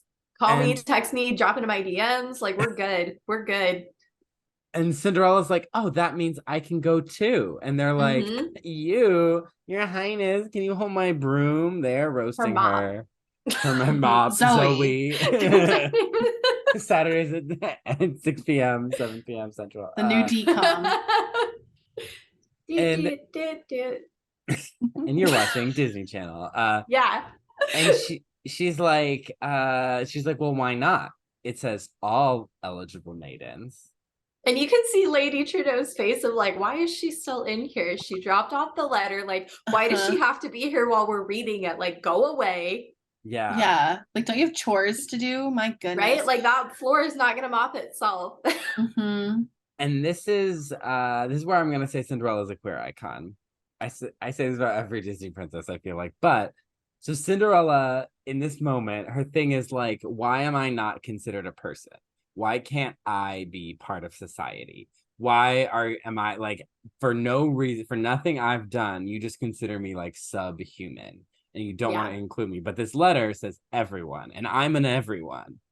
And they're like, so that's where I think, on the sliding scale of how, like, we're not Little Mermaid levels of queer allegory, but there is something that I think a lot of people can connect with of like, you're just shut out for no reason and you're not considered a person, and all you're asking for is to be treated like everyone else, to have that opportunity to not feel like you're dirt, and everyone's like, no, you're dirt. So that's why I like that she, in a way, she stands up for herself in a way the Perrault one didn't, where she's like, well, I should be able to go. Yeah. I'm somebody. Well, she doesn't even say like, can I go at first? At first, she's like, that means I can go, period. Yeah. She's like, she's not asking. And they're like, no, she's just like, it said eligible. I'm eligible. I'm going. Yeah. And they're like, the stepsisters are like, no. And she's like, well, the stepmother's like, if you get all your chores done and you find, but it's not explained like why they say no. Like, why are they so against her going to the ball? It's never explained. Are they worried because she's prettier? Are they embarrassed because she's the housemaiden and they don't? I think they just want to punish her. Like, yeah, I think they, for no reason. Is it cruelty? Is it like just unexplicable cruelty. Like they don't explain it. They're just like, ugh, we don't want you to go. And it's like, they just hate her. They're haters. They're the haters they're talking about and Shake It Off. You know, like they're the haters that are gonna hate. Yeah. I love it. So the stepsisters are like, Mother, did you see what you just said? Because she's like, oh, thank you, I'm gonna try. And the stepmother's like, I said if. And it's like boom, boom, boom. So let's do a quick check-in too. Check-in number 2 of where we're progressing in the story. There's a change in wording of the invitation. It is eligible maidens, not ladies of good family. The king is explicitly hosting it, not the prince. And she sees this as an opportunity to promote herself. She's not just sitting there. She's like, no, she takes the opportunity. Also, she can talk to mice and animals and can hear the mice speak back. Yeah. That is not a power she has in the initial one. It will not be explained. Well, I mean, I think it helps because they speak English. Yeah. Well, it's also like, it's interesting to me. There's all these like anti-Harry Potter people. I've never heard somebody complain about the fairy godmother doing all this magic and her wand and these animals that can talk and change into other animals and change into people. It's like, who's sleeping on Cinderella here? Oh, the witchcraft. I did. I had a classmate in college who was like, oh, I'm not allowed to watch I wasn't allowed to watch Sleeping Beauty because of the witchcraft. And I was kind of like, because I grew up in a no Harry Potter house. And I was like, what about Cinderella? Could you watch Cinderella? And she was like, yes. And I was like, well, what is the difference there? And she could not explain it. I honestly, I'll never understand the difference because it's all make-believe, so I don't see the problem. But when I was watching it today, I was like, I don't think I've ever heard somebody like question the validity of including Cinderella. Like, I don't think I've ever heard somebody be like, oh no, you can't watch that because it has magic in it. But like watching it today, I'm like, she sings a whole song about it. Like, she's got a magic wand that appears from nowhere. Like, yeah, it was an Oscar-nominated song, apparently. Yeah, for some reason. It's a bop. It's a bippity bop. So she runs upstairs. She's like, oh, I have a dress. She's like, look at this dress. It's my mother's old dress. And these mice throw shade. And they're like, it's kind of old. Vintage, girl. It's vintage. It's like, she made your clothes. So who are you? Right? Like, So this is the yellow mouse says this. She has a canon name because she often appears at the theme parks. It's Perla. Oh. Yeah. She says, Cinderella, it's old. It's old. And she's like, I'm going to remake it. I have this dress book. And then she's called away. She's like, I guess it'll just have to wait. And she does this thing where she kind of like strokes it. And it's like, and this is where Jack is like, Cinderella, not go to the ball. They'll fix her, which is basically, it's like he's saying they'll fuck her, like they'll fuck her over, like they always do. Another patriarchal moment here. Jacques starts to help, and one of the mice is like, leave the sewing to the women. I'm like, even the mice have some gender stereotypes going on. Yeah, they've inherited. I guess they learned it from Cinderella. Yeah, she put them in dresses, and they're like, wait a second. Of course I have to wear a dress. Of course we have to sew. Yeah. And so he sings the work song, the Cinderella, and it's like, they never let her take a break. Like, and they're like, well, we'll fix it. We'll step in. We'll help her out. You know, she's our friend. Fix the dress and make it look better. They just put more bows on it. And I'm like, right, ew. Like, that thing looked better before. Yeah. I do think this is, compared to like, say, the animals in like Sleeping Beauty or even Little Mermaid, there's very much a reason why they're friends. Like, it definitely goes into like, she has built a relationship with them. Yeah. Like, they help each other. They have each other's backs. Yeah. She's kind of given herself a found family. Like, she's done what she can to find happiness in her life that she has. So the mice do some more cat antics to collect the thrown away stuff from the stepsisters. There's a great point. Lucifer has a lot of nose shaping in this scene. Yeah, that's pretty amusing, to be honest with you, when his nose takes all those different shapes. It's fun. This is a quote from Drunk Disney. They have Gus carry everything, and it's his worst trait. he is not good at carrying things. Yeah, no. Yeah. But if to this day, if I ever have something stacked in front of me and I'm carrying it around, I immediately am like, I'm Gus today. Like, you know, like I'm a librarian. So anytime I'm carrying a stack of books around, like even if I don't have to put my chin on it, I kind of want to just so I can like live my Gus life for a moment. Yeah. Exactly. Same. So they make her dress. This scene is so like, it's so ingrained, but like it's a really creative scene when you think of like all the little things they're doing and like the pulley system they have with like the shoes and stuff. So they're very clever. It's like there's a lot of like STEAM positivity in this scene and engineering, and the women do take charge in this. So there is a little bit of feminism, right? Like the women are taking charge. They're in control of what's going on. There's some gender stereotyping there, but at least they're given a leadership role. Yeah. And the mice are like, yep, the woman said it. Let's go. They're like swooping around with these sashes and stuff. They add all these bows. Also, I have to say, I think the men are too haphazard because Gus was running with scissors and the women are like, get the fuck out of here with that. You're gonna cut somebody's tail You're not off. gonna do Cinderella any good if you're dead, all right? We need you to help with this dress. Exactly. So they're singing a reprise of A Dream Is a Wish Your Heart Makes, their anthem from their god. So their friend's favorite song. Yeah, their goddess. Yeah. And so it's time for the ball. But she's like, oh, the carriage is here. And they're like, you're not coming? And she's like, no. So sad. And she's like, didn't get my stuff done.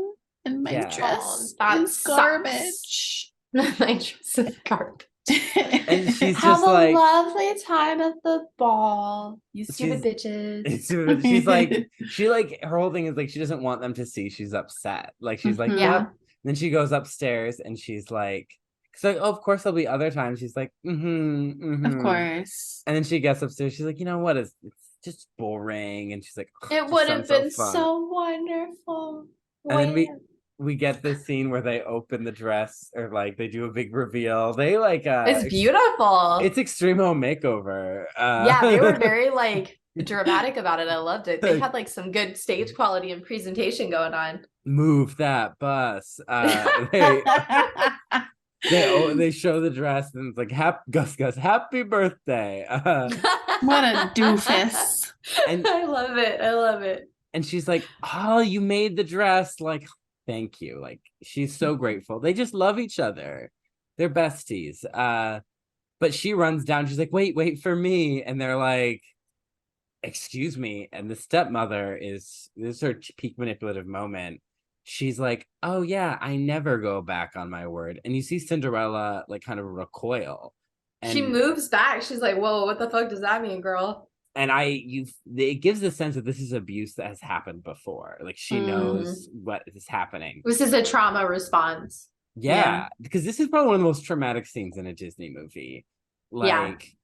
This is right up there with Flynn Rider getting stabbed with the knife. I think it was like Mufasa dying. Yeah, that was a big one. Yeah, that's very traumatic. Very, very traumatic. This is an emotional trauma though, and that's not something we see a lot of. Like this is very manipulative and psychological as opposed to those which are both very physical. This is a psychological manipulation, and yet Cinderella's instincts are still to take a physical response, which is to step back.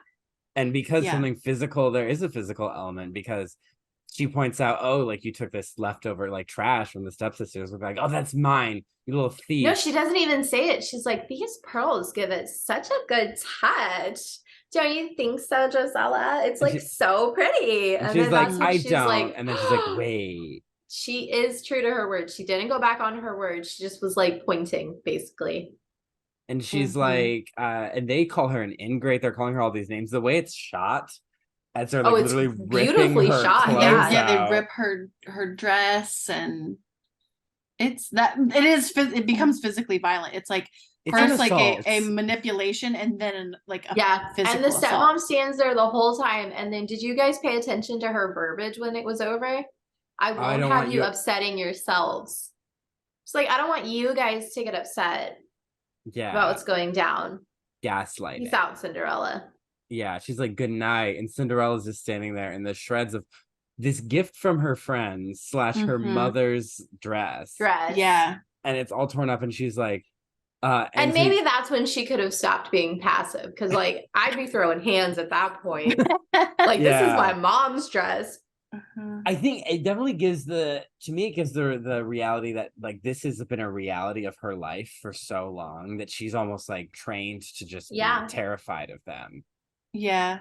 And so she runs off. This is like every Disney princess has their cry moment. This is like the where they throw themselves. She runs like 0.2 miles, you know. She like runs out the house, through the garden, runs, and then throws herself on a stone bench. And we're never given any explanation for why that's where she runs to, when we know that the attic, or not the attic, but we know that her room is her safe space and that's not in the garden. So like we're never given any explanation for why she decides to run all the way around the house and into this garden that we've never seen before. Yeah. And honestly, this is relatable, her reaction, because this is an extremely traumatic event. And also relatable, being dramatic and depressed. She has this breakdown and there's this sad reprise of A Dream is a Wish Your Heart Makes. And she's like, it's no use. I can't believe, not anymore. There's nothing left to believe in. Nothing. So she takes this hard. She's reached her breaking point. This is her no coming back moment. And the fairy godmother appears in this sparkle and she says, you don't believe that. If you had lost all your faith, I wouldn't be here. Which is this interesting concept of like, even though she is like surface thinking and saying, oh, I don't have any hope, she still does have some hope. And like when you think of like depression, it's like kind of like part of you deep down still has that hope, even though it doesn't feel like it. It's because you don't want to allow yourself to hope. But inherently it's there no matter how much you like fight it off, right? That's why we keep trying even when we fail. Yeah, we keep getting back up. Is the fairy godmother connected to her imagination, her faith? Is she only for believers? Who is she? Cinderella just accepts, yep, you're my fairy godmother.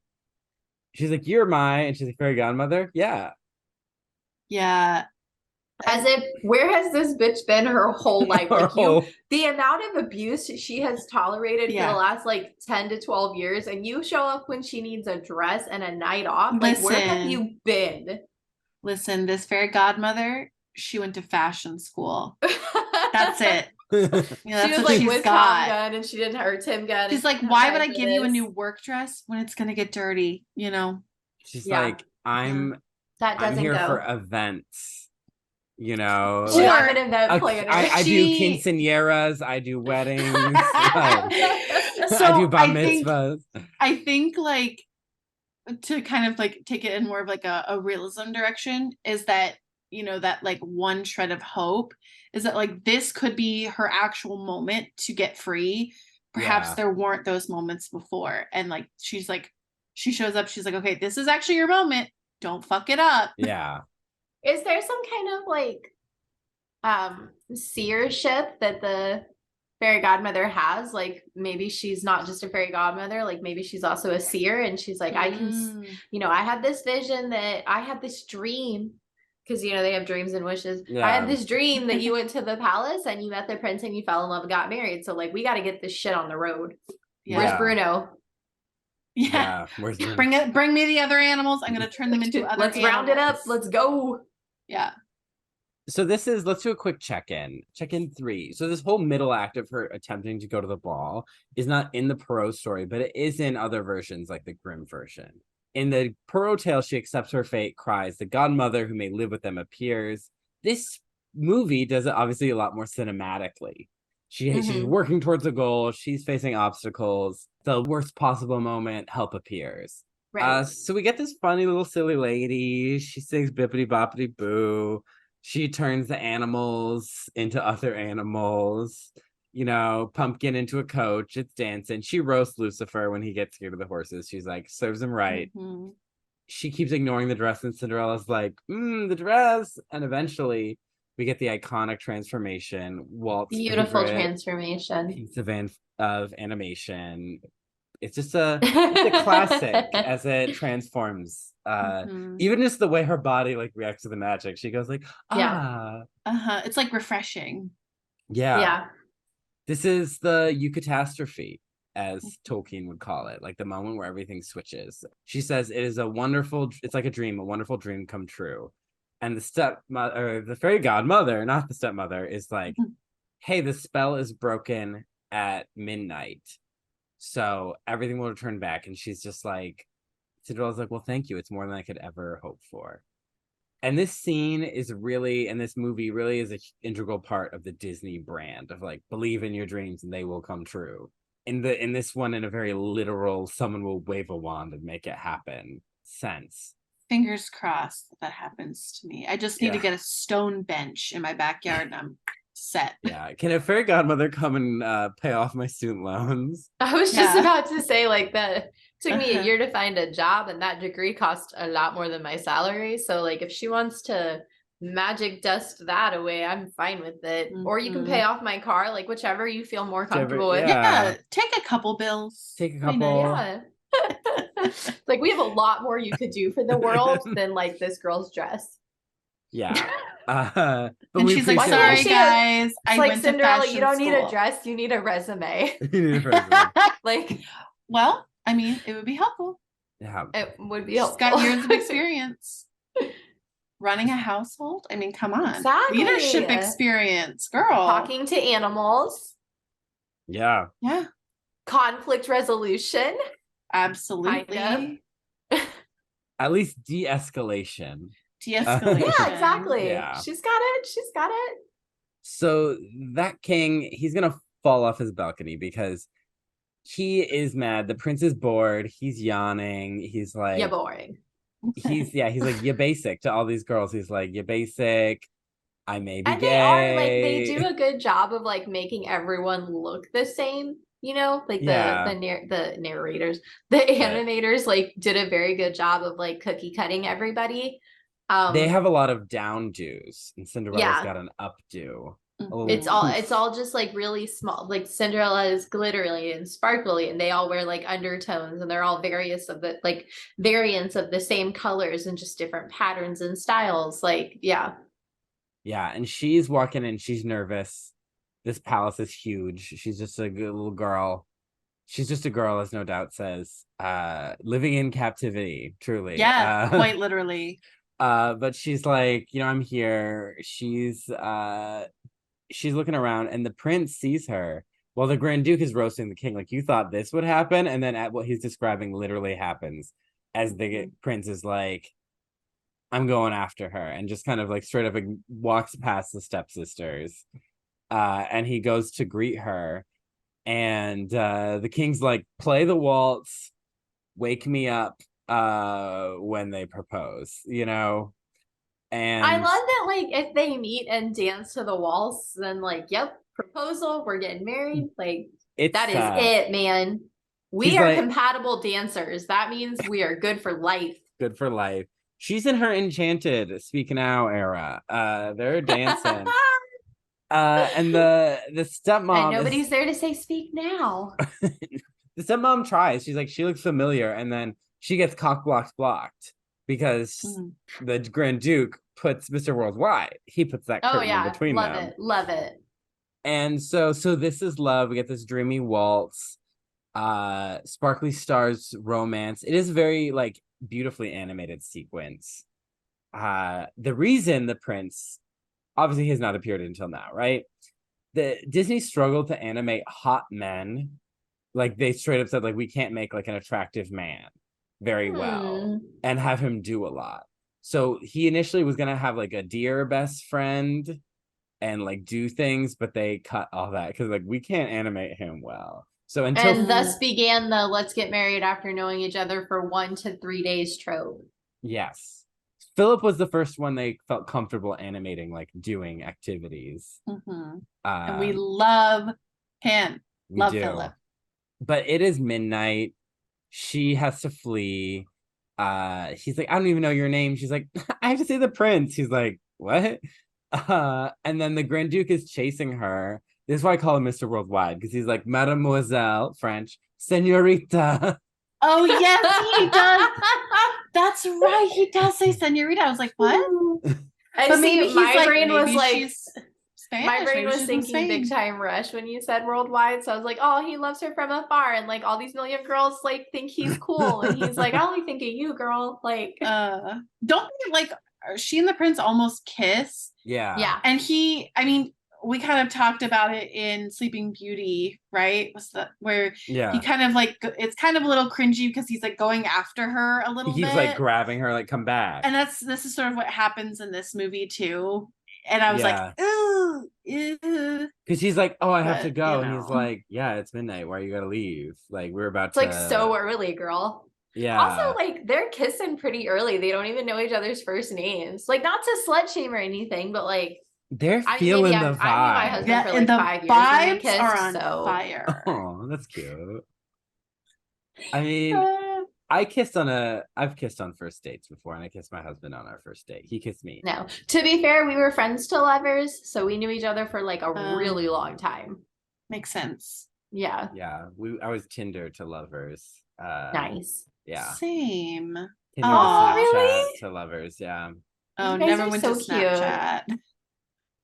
He pulled my mask down and it surprised me. He kissed me. I was like, oh, that's adorable. See, COVID but core. Then there's other people that would be like, no consent. True. Yeah. I guess I was into it. I'm like, yeah, I was not asked, but I was like, it's okay because you wanted it, so it's fine. Yes. I'm just saying, like, there's other people that would hear that scenario and be like, loving the time of COVID. About like getting pulled back, right? So, yeah, loving the time of COVID. How cute. Yeah. You go write that book. I will buy it. Okay. So some weird thing about this king is that apparently he owns the ring race now after Sauron was defeated. Because so she leaves her shoe, she gets in the coach, and they send like these black riders after her, like waving swords. She's like, what is looking that about? Back. She's like, she's being chased. I would keep running. Yeah, it's like, you want to make me keep running? Throw some vicious riders after me. Like, my life is in danger now. Also, why would you marry him after that? Yeah, and sketch things going on. So, okay, so that is like weirdly violent, and I don't know, like in a weird way, she's still like, yeah, but that's safer than where I'm about to go. I know. I'm gonna go back to the prince. So that's also like weirdly sinister. Yeah. It's so like, it's just she lives in the dystopia. She has two not great scenarios because of like the context you read into. Like, yeah, she gets a prince and like she becomes rich, whatever. But like, there are things that have been planted about like she's gonna be a baby making machine that is going to be like her job. This prince, she barely knows him. She is already not understanding that no is a complete sentence. Yeah, so like there are things. It's like, when you really look at it, it's like, this is actually pretty sinister. It's crazy. But she's like, this is the better option because I get a hot husband and I'm rich, and I'm not abused by these people who have been abusing me for years. Yeah, now it's new people abusing you. So it's fine. It could be a different type of obviously, like, we don't have proof that that's going to happen. We do have proof like maybe at the they other live house, happily but like ever after and everything. But we know history. So it's it's like if you read into more of this story, like that's why I think like people oversimplify it. Yeah. When like, okay, I get it. It's an animated children's fairy tale movie. I get it. But also like, if you really think about it, it's pretty crazy. But also these people that are like, oh, it's anti-feminist and there's a patriarchal system in there and stuff. It's like, like okay. there is. And they're like, well, you're overanalyzing it. It's like, I didn't start that. You did. I was like, this is a cute movie and I like that dress. You started this whole conversation about anti-feminism, but they don't want to dig deeper. They don't want to go into a huge discussion. They want to just throw out there like, oh, that's anti-feminist. And they want that to be the end of the conversation. Yeah. And they want to blame the anti-feminist on the female character. Yes. Not on the world, not on the patriarchy system that she's trying to survive. Because there was a YouTube video once. So there's a YouTube video called Stop Victim Blaming Cinderella, and someone did almost a response that was like, you should blame Cinderella. And then I think they got negative feedback because they changed it to Cinderella's the victim of sexist writing. And I was like, but you basically said, no, I'm pro victim blaming. Wild. Wow. So crazy. So anyways. she gets her pumpkin gets trampled, magic is lost, but she still has a shoe, and she said, I had a wonderful time, I'm so sorry, but he was just so handsome and we danced, he couldn't be more charming if he was the prince himself. Also, there's a like don't be gay Gus joke where he's like leaning into Jack and he's like didn't like that. No. And she's like, thank you, fairy godmother. So check in for the godmother scene in the fairy tale has a more of an emphasis on mutual creativity of them doing it together. But there's also an emphasis on obedience.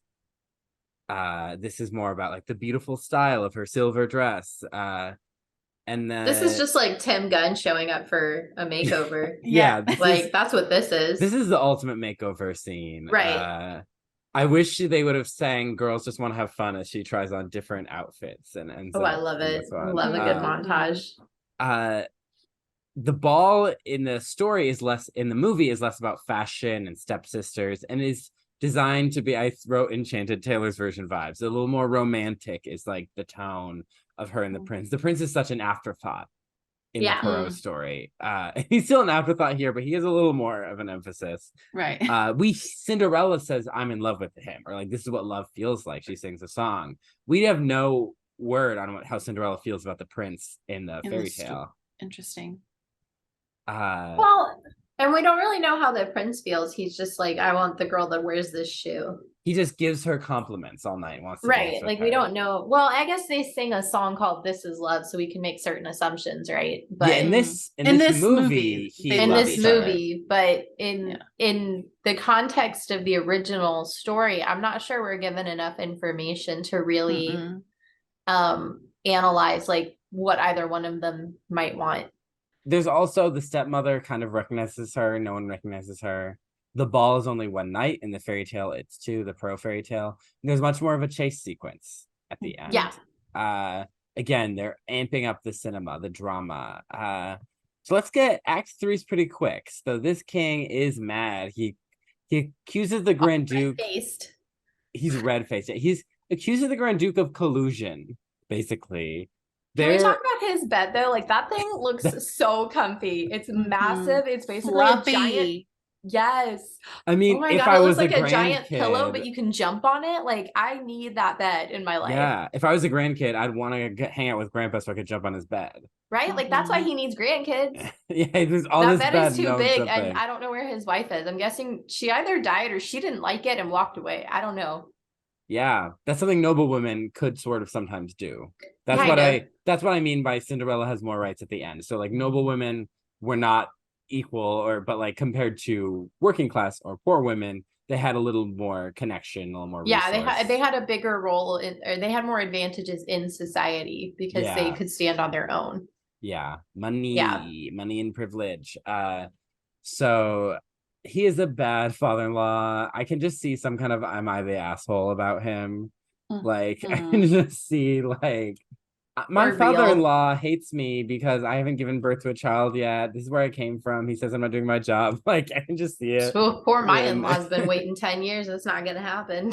I'm a bad daughter-in-law in that prospect. And so I loved this scene as a kid where he's like, sabotage. It is very violent, but I thought it was so fun as a kid. We would play the scene, like my siblings and I would like reenact this scene. So it was so funny to us. But the Grand Duke says he'll only marry the girl who fits a slipper. He won't rest till he finds her. And the king's like, all right, that's it. He said that. And he's like, the Grand Duke's like, any girl could fit this slipper. And the king's like, that's his problem. He gave his word. So announcement is made. I like that he goes from like it has to be the girl from last night to well, he agreed to get married, so I don't care who it is. And that's another thing is that like he is forcing his son to marry whoever. His gay son is like, I want to marry the nice girl with a Can we at least talk about how the Duke was smart enough to be like, dude, that shoe is gonna fit so many bitches. Like you can't just be like, oh, it belongs to her. Like we're all a size 5.5. Yeah, it's just he's so sinister, this king. I don't like him. I want to know what happens if it's a boy. Does the prince get a happily ever after that he actually wanted? Ooh. Is there like an AU somewhere where the shoe yeah. fits like a farm boy and they get to live forever that way?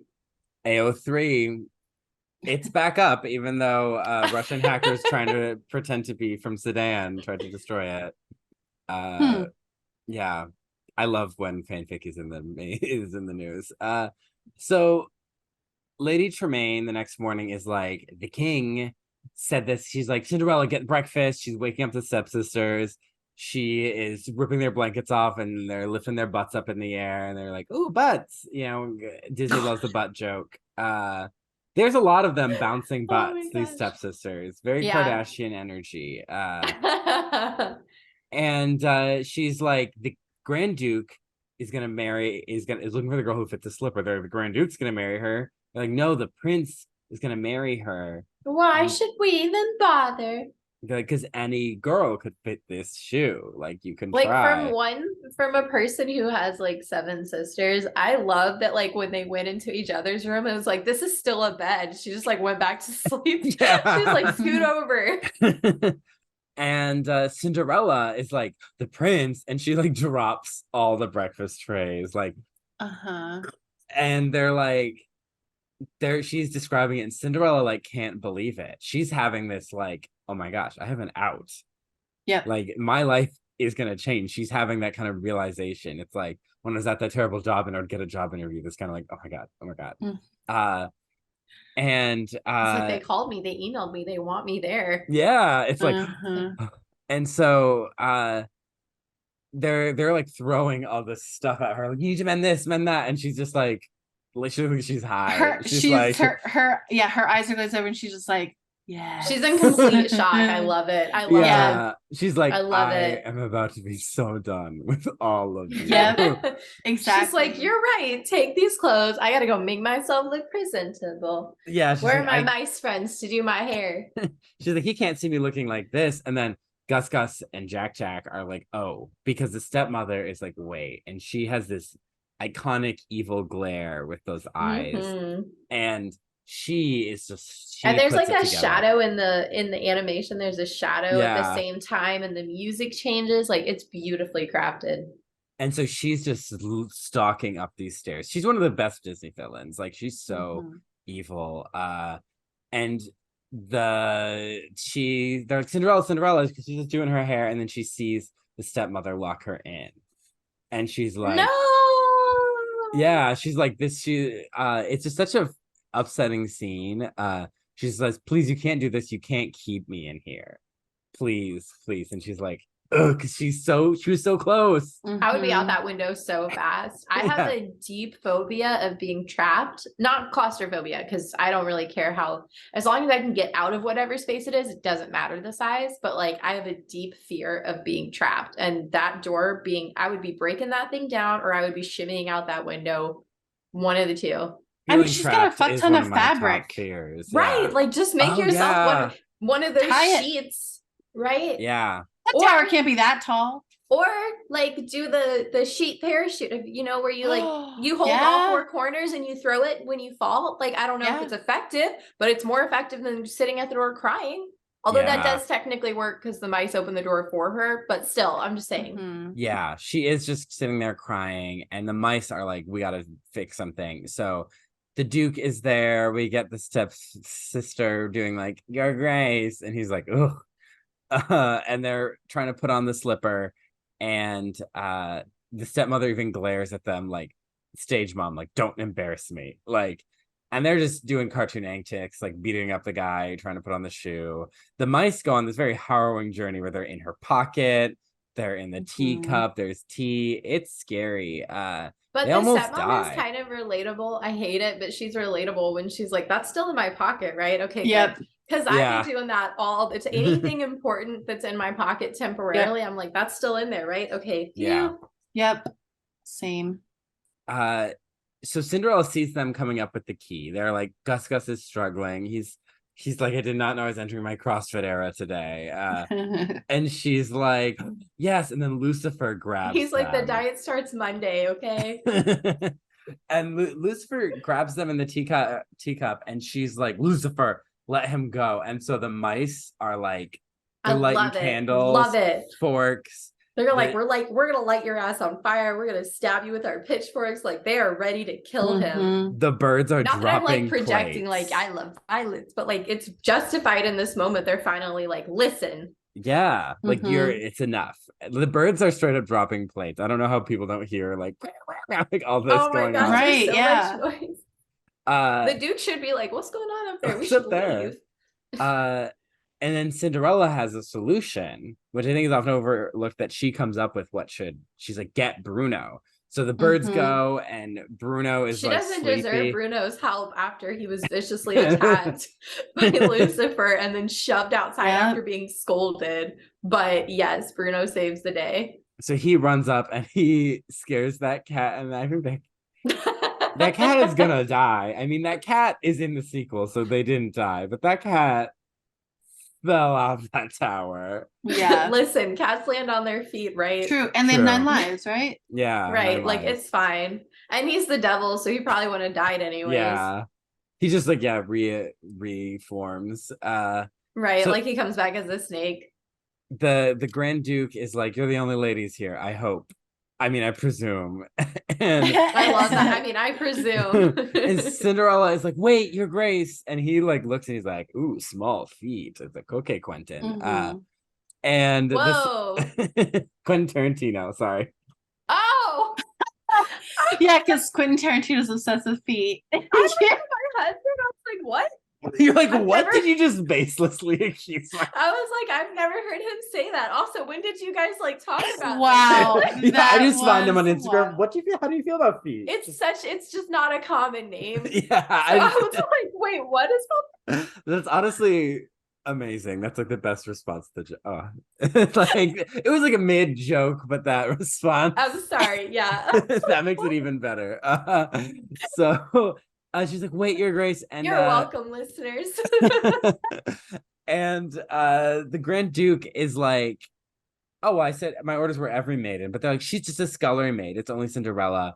The stepmother is only an imaginative child. I like when they're like, it's only Cinderella. Like, he knows who the fuck that is. Like, it's Zoe the Mop Bitch. Zoe the Mop Bitch. Yeah, like, it's in her name. Her name is the Mop Bitch. You don't need her. Come on. Her profession is right there. He's gonna try on the slipper, but the stepmother has the servant trip.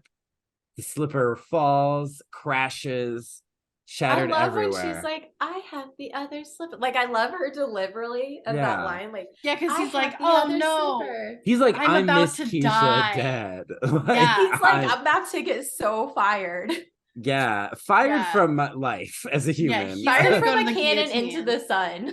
Yeah, that king would do that. And Sylvester energy. And the stepmother or Cinderella is like, but I have the other shoe. And it's like, mice are cheering. The stepmother is like, fuck, basically, like, no. And it fits. And we don't give a shit about these villains. We're on to the wedding. She marries the prince. We skip so many steps. We go straight from that shoe fits to dun dun dun dun dun dun. Like, we gotta wrap this up. We gotta be faster than Homeward Bound. Yeah, they're literally like, oh god, we're hitting an hour 18 minutes. We gotta cut some time. People are gonna need a bathroom break at that point, and we don't want them to miss the movie. So time to go. Yeah, this is like an hour before the 3-hour 15-minute normalization. Yeah, wild. And so she's running down the steps. She loses her shoe. She kisses the head of the king, who blushes. Gross. So yeah, hate him. We had that in Sleeping Beauty, but I like Philip's dad a lot more than I like. Yeah. And then she's so clumsy, Bella Swan, who. And then the animal friends are all with her. This is my critique of Sleeping Beauty, right? That the animal friends weren't there at the end. Yes. Her animal friends are with her. The mice are all dressed up. They're throwing. I love their outfits. They're so classy. Yeah, they're dapper. And the dog Bruno's there, running alongside the carriage. The horse is there. The birds. She kisses the prince. We get a reprise of her anthem. Bookend. So our final check-in. There was no scene of Cinderella being like playing with the stepsisters, talking about the ball like she wasn't there, which was going to be, there's going to be a scene where she overhears them talking about her, but they thought it made her look spiteful, so it was cut. You're also, I think she earned that right, but whatever. I mean, you did, but like when we talk about these things, we have to keep in mind like the premise of these films is, quote, to entertain, is to make money. Yeah. So you're appealing to your audience at the time. Yeah. The audience at that time, that's what they wanted to see. That's what they expected to see. Mm-hmm. It would have been it might have been too much if she were spiteful. Yeah. So I mean, we have to sort of take things for what they were at the time. We, from 2023, yeah, she earned that shit. But in 1950, would audiences have responded well to that? I don't know. I wasn't alive. Yeah, I don't know. In the Perrault story, she just walks out and is like, hey, I'm going to try on the shoe. So there's not all this suspense and stakes. There's also no class system and how the prince tries on the shoe. It's just to everybody.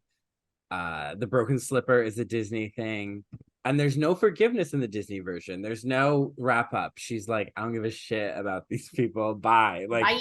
Out of my life, out of the picture. Bye. Like, yeah.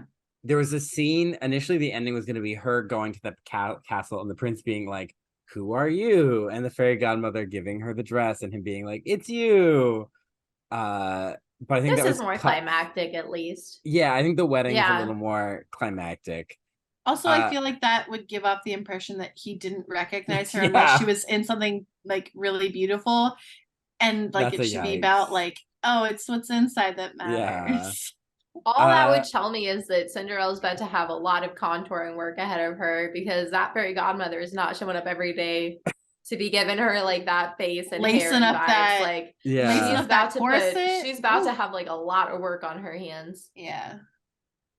So that's the movie. I love the Disney episodes because we take forever to discuss it. So our vibes, we have the music. How do we feel about the music here? I love the music. Like, yeah. Also, I love that there's music like in the whole throughout movie. Yeah. Like there are no moments of silence in this movie. Everything has some kind of backing track. And I don't think I ever noticed it before, but I love it. It felt really like whimsical, being constantly having that music like control the scene. Yeah, and it sets this aesthetic, this very 50s old-timey, like magical, dreamlike almost. You know, a lot of it's about dreams and love and just kind of like a dreamy vibe. And they're all different songs. Enchanting, you might say. Enchanting, yeah. We have our visuals inspired by the art of Mary Blair, one of the few women they allowed to work in a creative capacity. But it has this kind of very unique aesthetic. Just like the sharp angles of everything, especially the castle. And the pastel colorations. Yeah. What do you think of the visuals, Hannah?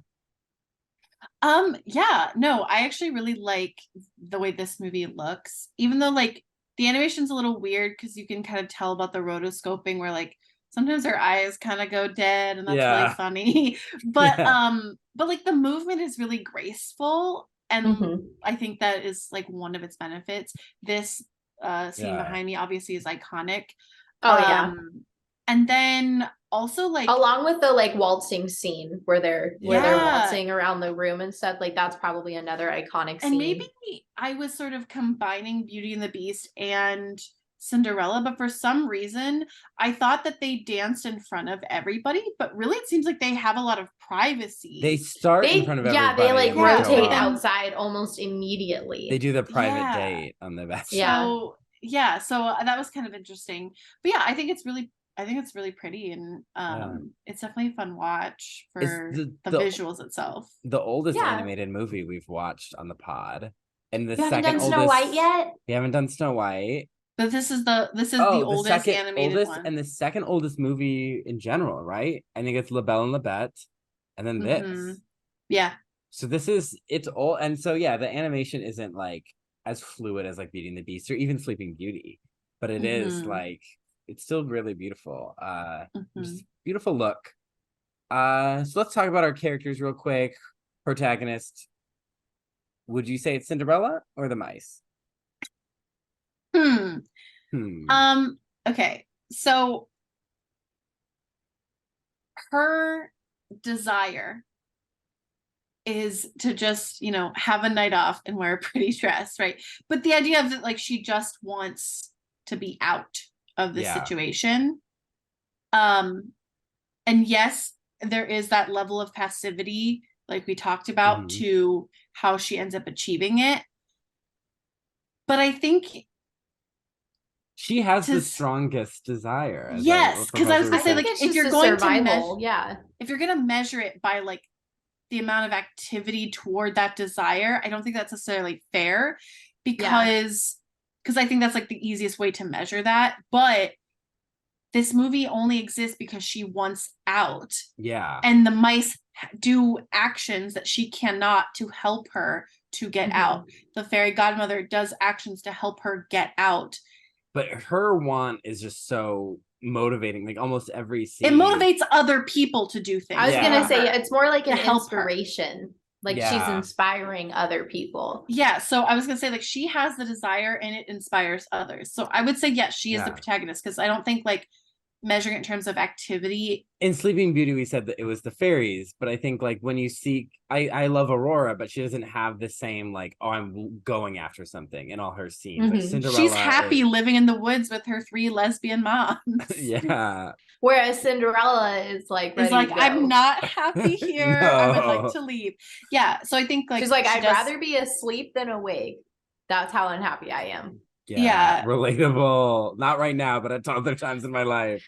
And this, well, also like you have to think about what their formula was when they were creating these movies, right? Because all of Disney movies have a formula, and the older movies had a very different formula than what they do now. You know, if you think about Snow White, if you think about Cinderella, if you think about, you know, any of those movies from like before 1985, those had a very clear formula. Introduce the cast, introduce why their life sucks, give them friends, introduce conflict, happy ever after. Like that was pretty much their formula. And so if you're looking at it from that perspective, Cinderella's like, it meets all of the criteria that it's supposed to. It's much more about, let's take a story you know and put cartoon antics in it and up the stakes and the drama.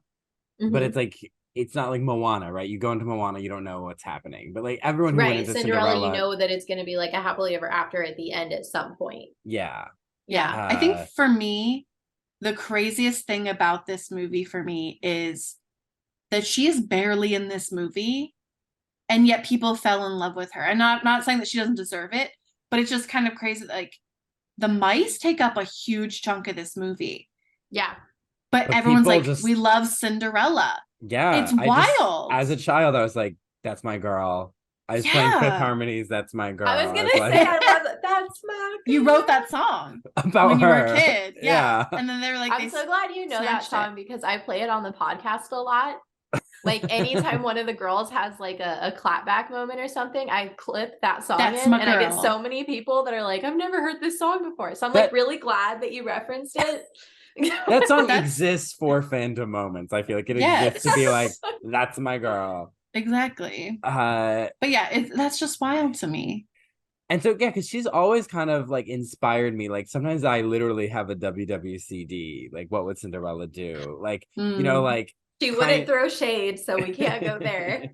It's like she's kind and she's optimistic, but she also, it isn't just easy for her. Like you see that she has difficulties in life and she's struggling, and she's working like that, like maintaining that kindness and that optimism is work that she's putting in, and you see that not just in her general vibe, but in like what she does for the mice. Right. Yeah, and the idea is that will pay back tenfold from other people. If you're nice to them, that will come back. And I think that's even if it doesn't always happen, I think that's still a good positive message and a way to approach the world. It's like, I should just be nice because I can get nice back. And like, even if it's like, hard or I'm upset. The expectation of you're getting it back, but just because that's like a good thing to do. Yeah. And like you're feeding the universe. Like you are the creator of your own happiness. So if you're always walking around with a negative attitude, then that's going to feed back into you. Yeah. So you have to try to make the most of like whatever situation you're in. Like that's kind of a powerful message in itself. It's not an easy one to follow. There are definitely times when I be sassy and I'm fine with it. because that's the mood I'm in that day. But like, it's a good message to be like, look, yes, your circumstances define you, but they don't have to. Yeah.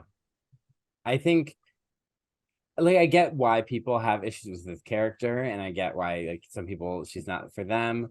And I think often, though, the criticism is like of the marketing and this kind of vague cultural idea of her, not who she is in this movie. But she's always, she's given me a lot of hope, and I like the kind of breaking the cycle element of her story.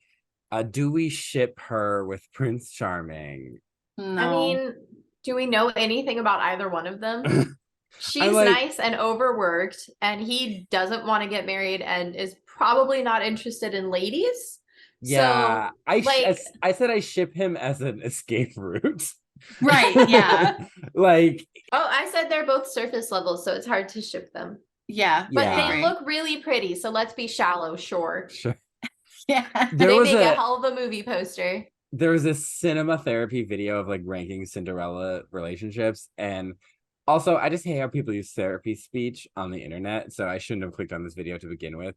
But he was like roasting the "So This Is Love" scene, and I was like, this isn't meant to be like a healthy. No. Like, they're like, this isn't a healthy relationship. I'm like, yeah, duh. Okay, wow, plot twist. We have a big cast of characters. I love the animal friends. They're fun. Jack and Gus. Godmother, sure, she's fun. Bruno is an unsung hero. Bruno, yeah, he's not in some of the sequels. I said a friend had a dog named Bruno. I'm like, oh, it's Cinderella's dog. And they're like, what? And I'm like, I didn't know his name. So you're not friends with that person anymore? I'm like, toxic. Cut out. Block them on Slack. On Slack. They're like, I've been trying to get a hold of Cullen. Like, I have an important project for him. Yeah, he's not like, he's right dead now. To me, so my bad. The king worries me, the royalty. Yes. He's upsetting. What do we think of our antagonists? Lady Tremaine, I think she's a child abuser. I've heard people be like, I wish my daughter was more like the stepmother, not like Cinderella. I'm like, so you want your daughter to be a child abuser? Excuse me? Yes, yeah. No, she is not just a child abuser. On top of that, she is using like horrible dehumanizing tactics to do that abuse. She's shallow. But I do think keep in mind she's not just like abusing her stepdaughter. She's pretty abusive to her own kids too. Yeah, she only cares because they're extensions of her, but she's not like raising them. They are a means to an end for her, but she doesn't have any actual care for them. No, and I think if they were more like Cinderella in terms of like being beautiful and being graceful and being talented, she would probably treat them better. Which is what sucks. She's just like kind one of those dance moms. Yeah, she's like, I'm doing like the best I can. Mom. Yeah. But I think she is a really effective villain. Oh, she's such a good villain. Yeah, she's like got very Bond vibes going on. Yes. I said she's probably the most realistic, like one of the most realistic Disney villains. She reminds me of like old bosses, church ladies, like just this mean, selfish. Yeah, like she's, she's sexist, and I'm gonna say it. She's one of the few Disney villains that isn't queer coded. I think she's homophobic. She's homophobic. She's racist. Like, she's anti-Semitic. She's anti-Semitic. Absolutely. Like for sure. We hate her. Yeah, because she's not like Ursula, who's like a fun evil. She's like, oh, I know that lady and I hate her. The sisters, however, I find them very annoying. Do we think they're like a product of their environment, or do we think that they're like also inherently evil? I think they're a product because they're like, this Lady is how Tremaine I get is ahead. Also a product of her environment. She chose a different path, and so she's teaching her daughters that, and so they're probably going to be like that. I think in the sequels, one of them becomes nice, right? And like marries a baker. Lady Tremaine responds to like the patriarchy and the abuse of her reality differently than Cinderella. She will perpetuate that cycle and enforce it on the people around her, whereas Cinderella's like, not for me. I want to be kind. And she has no magic. She just has power over this one girl's life. Yeah, and also she's losing her power because she's spoiling her her daughters, and they're to probably the going to point lose of their ruin. house soon. Yeah. But I find the stepsisters super annoying. Like, I don't find them to be like evil. I just find them to be like extensions, like tools for Lady Tremaine. And I hate that. They're just like accessories. Yeah. And they're so annoying. They're just brats. And it does kind of make me feel bad for them because it's like you are not happy with your life and you probably never will be. Yeah, they're never going to live up to their mother's expectations from them. Yeah. And they're never going to have the life that their mother is demanding of them. Their mother has sort of put this idea into their head that they're going to meet rich, attractive husbands, fall in love, and live happily ever after. That is not going to happen. And as long as that's not going to happen, not only are they not going to have the future that they were promised by their mother, they're also never going to be able to live up to the expectations that she set for them, because they're never going to be able to. It's not an achievable goal. Yeah. Yeah. We talked about this for plenty. Gatita did leave when he came on at first because she was like, this is anti-cat honestly propaganda. I get it though. She was like, this is propaganda, but she came back later. She's like, you know what, okay, maybe I kind of like this movie. Our themes, I have kind of two, which are kind of believe in your dreams, like that's very clearly stated, and then kind of the power of kindness. I reference It's a Wonderful Life. I referenced that on our Glee podcast, that this movie and It's a Wonderful Life have a similar message of like that kindness will repay itself, and it's not about the one-upping of the villains. It's just the fact that like you're still happy despite them trying to fuck you over. Like your haters are it came without ribbons or bows. Like you just get that happy that happiness because of what you gave to others. And I guess that is our big time for a big question. Was that your fantasy? No. Listen, I am a Belle girl. I have a huge library in my living room from my husband, and it is like my whole, it's just marriage goals, if you ask me. Like, no, that is not my fantasy. Sorry. Wow. It's not your fantasy. Do you like the movie? Yeah, I mean, I like it for what it is, you know? Yeah. I think that it's a time capsule in that it had its moment in the sun, and our society has moved beyond its limitations. But I think if you just watch it on a surface level and you're not trying to analyze it, and you're not trying to focus on what it could be or what it should be, or maybe what we expect it to be in 2023, I think it's fine. That's a great analysis. What do you think, Hannah? Was that your fantasy? I'm going to say no, because I don't think this is a movie that I want to watch all the time. Because again, I haven't seen it all the way through as an adult until just now. Yeah, because like I don't find the story. You find compelling. It sinister. I do. Like, this but girl I don't is trapped that in a word. nightmare. I mean, it is like, I don't know what about this watch maybe be like, oh my God, this is kind of a nightmare on both sides. Like, doesn't matter which way you cut it. Like, she's kind of got a shitty situation all around, and she's none of them have a doing the life. best. No, except the mice. And well, the cat, you know. Yeah, but the cat's gone at the end of the movie, and they get to live in the palace, so like they're fine. Oh, that's true. That's true. Yeah, way more cheese. But yeah, I don't think this is a movie that I want to watch really, because like as much as like there is some compelling stuff to it on like the deeper level, on the surface level, I don't even think I really enjoyed it that much, because there's not enough of her, because I am actually very interested in her. And that's why I was so like, wait a second, the animals are running the show. So that was kind of interesting to me. It is. All we know is that she is a good crier, and she's really nice. Yeah. And but there's the way she's. Am I frozen? Yeah, your video's frozen, but I can still hear you. Can you hear me? Oh, I can hear you guys. Yeah. Yeah, I can hear you. Weird. You look very thoughtful, though. I know, very thoughtful. You're really pondering. But the thing with Cinderella is it feels like there's more that they're not showing us or telling us to her. Like there's more going on in her head that we're not getting. I'm going to answer that this is my fantasy. I do love this movie. I enjoy watching it. It picks me up when I feel down.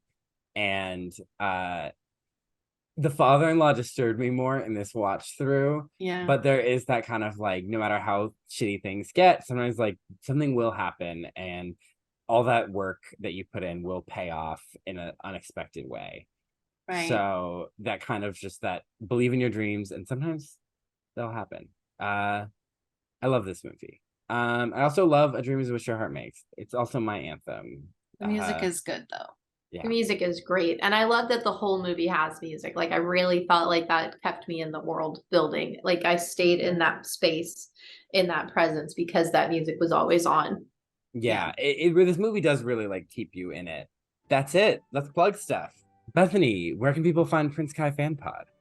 You can find Prince Kai Fan Pod wherever you get your podcasts, and on Instagram and on patreon.com/Prince Kai Fan Pod, and on the Marissa Meyer website and princekaifanpod.com, everywhere. And I'm everywhere at my name. It's Bethanie Finger. It's pretty unique. You're not gonna, I'm pretty sure that I'm the only one. Cool. Yeah. So definitely check out that podcast. You can find Not My Fantasy on Instagram, Twitter, or not Twitter, TikTok. I almost went into Glee Boot mode. We're at Not My Fantasy Pod. And then, you can find the podcast on Apple Podcasts. Leave us a 5-star review over there. Leave us some comments too in those reviews. Like, let us know what's going on. Tell us how much you love it, what you love about it. That really helps us kind of get boosted a little bit better. So we want to find other awesome listeners like you. And if you're listening or watching on YouTube and you can see that Cullen's face still paused for me. Who knows if in the recording it will reboot itself. But what can they do, Cullen? They can smash that like button. Smash that like button. Smash it like it's that glass slipper breaking in the scene. Yes, I was gonna say like it's a bowl of milk hitting Lucifer right in the face. But yeah, so definitely like the video, leave a comment. Gosh, I don't know where to even start with, it's like, what are your thoughts on the patriarchy? No, leave a comment on your favorite song. What's your favorite song in this movie? What's your favorite song? That's a good one. The music is great in this movie. And then definitely hit subscribe because we want more subscribers. Again, we want to find more awesome listeners like you. You can find me on Instagram at Cullen Ever After and on Disney Channel. And on Disney Channel. Watch Zoe the Mop Bitch. Oh, love that. Well, next week, is it more Cinderella? More Cinderella. We're taking a trip down the ballroom lane with Brandy and Whitney Houston. So exciting! Yes, we are watching. Did you know Rodgers and Hammerstein, right? Yeah, Cinderella. There's a 1965 Rodgers and Hammerstein Cinderella adaptation movie too. There's that one, and there's the Julie Andrews one from the 50s. Yes. Oh, I haven't seen either one of them, but I know they exist. Yeah, so we are gonna barely scratch the surface in our first Cinderella series. We'll have to come back to it at some point. Yeah. We're doing a couple of a wider variety, I think, in this themed season here. But yeah, so we will be doing that episode next. So please, check it out. We'll see you then. Bethany, thank you so much for coming on. We had so much fun. Thank you for having me. This was so much fun. Yeah, we talked for like 25 hours. So many hours, but I'm cool with it. Thank you. It's before midnight, so our magic dust hasn't worn off. Nope. I have 7 minutes, and then I'm gonna turn into a pumpkin. Or what would I turn into? I'm gonna turn it. Bye. I love that. That's bippity boppity. Bye.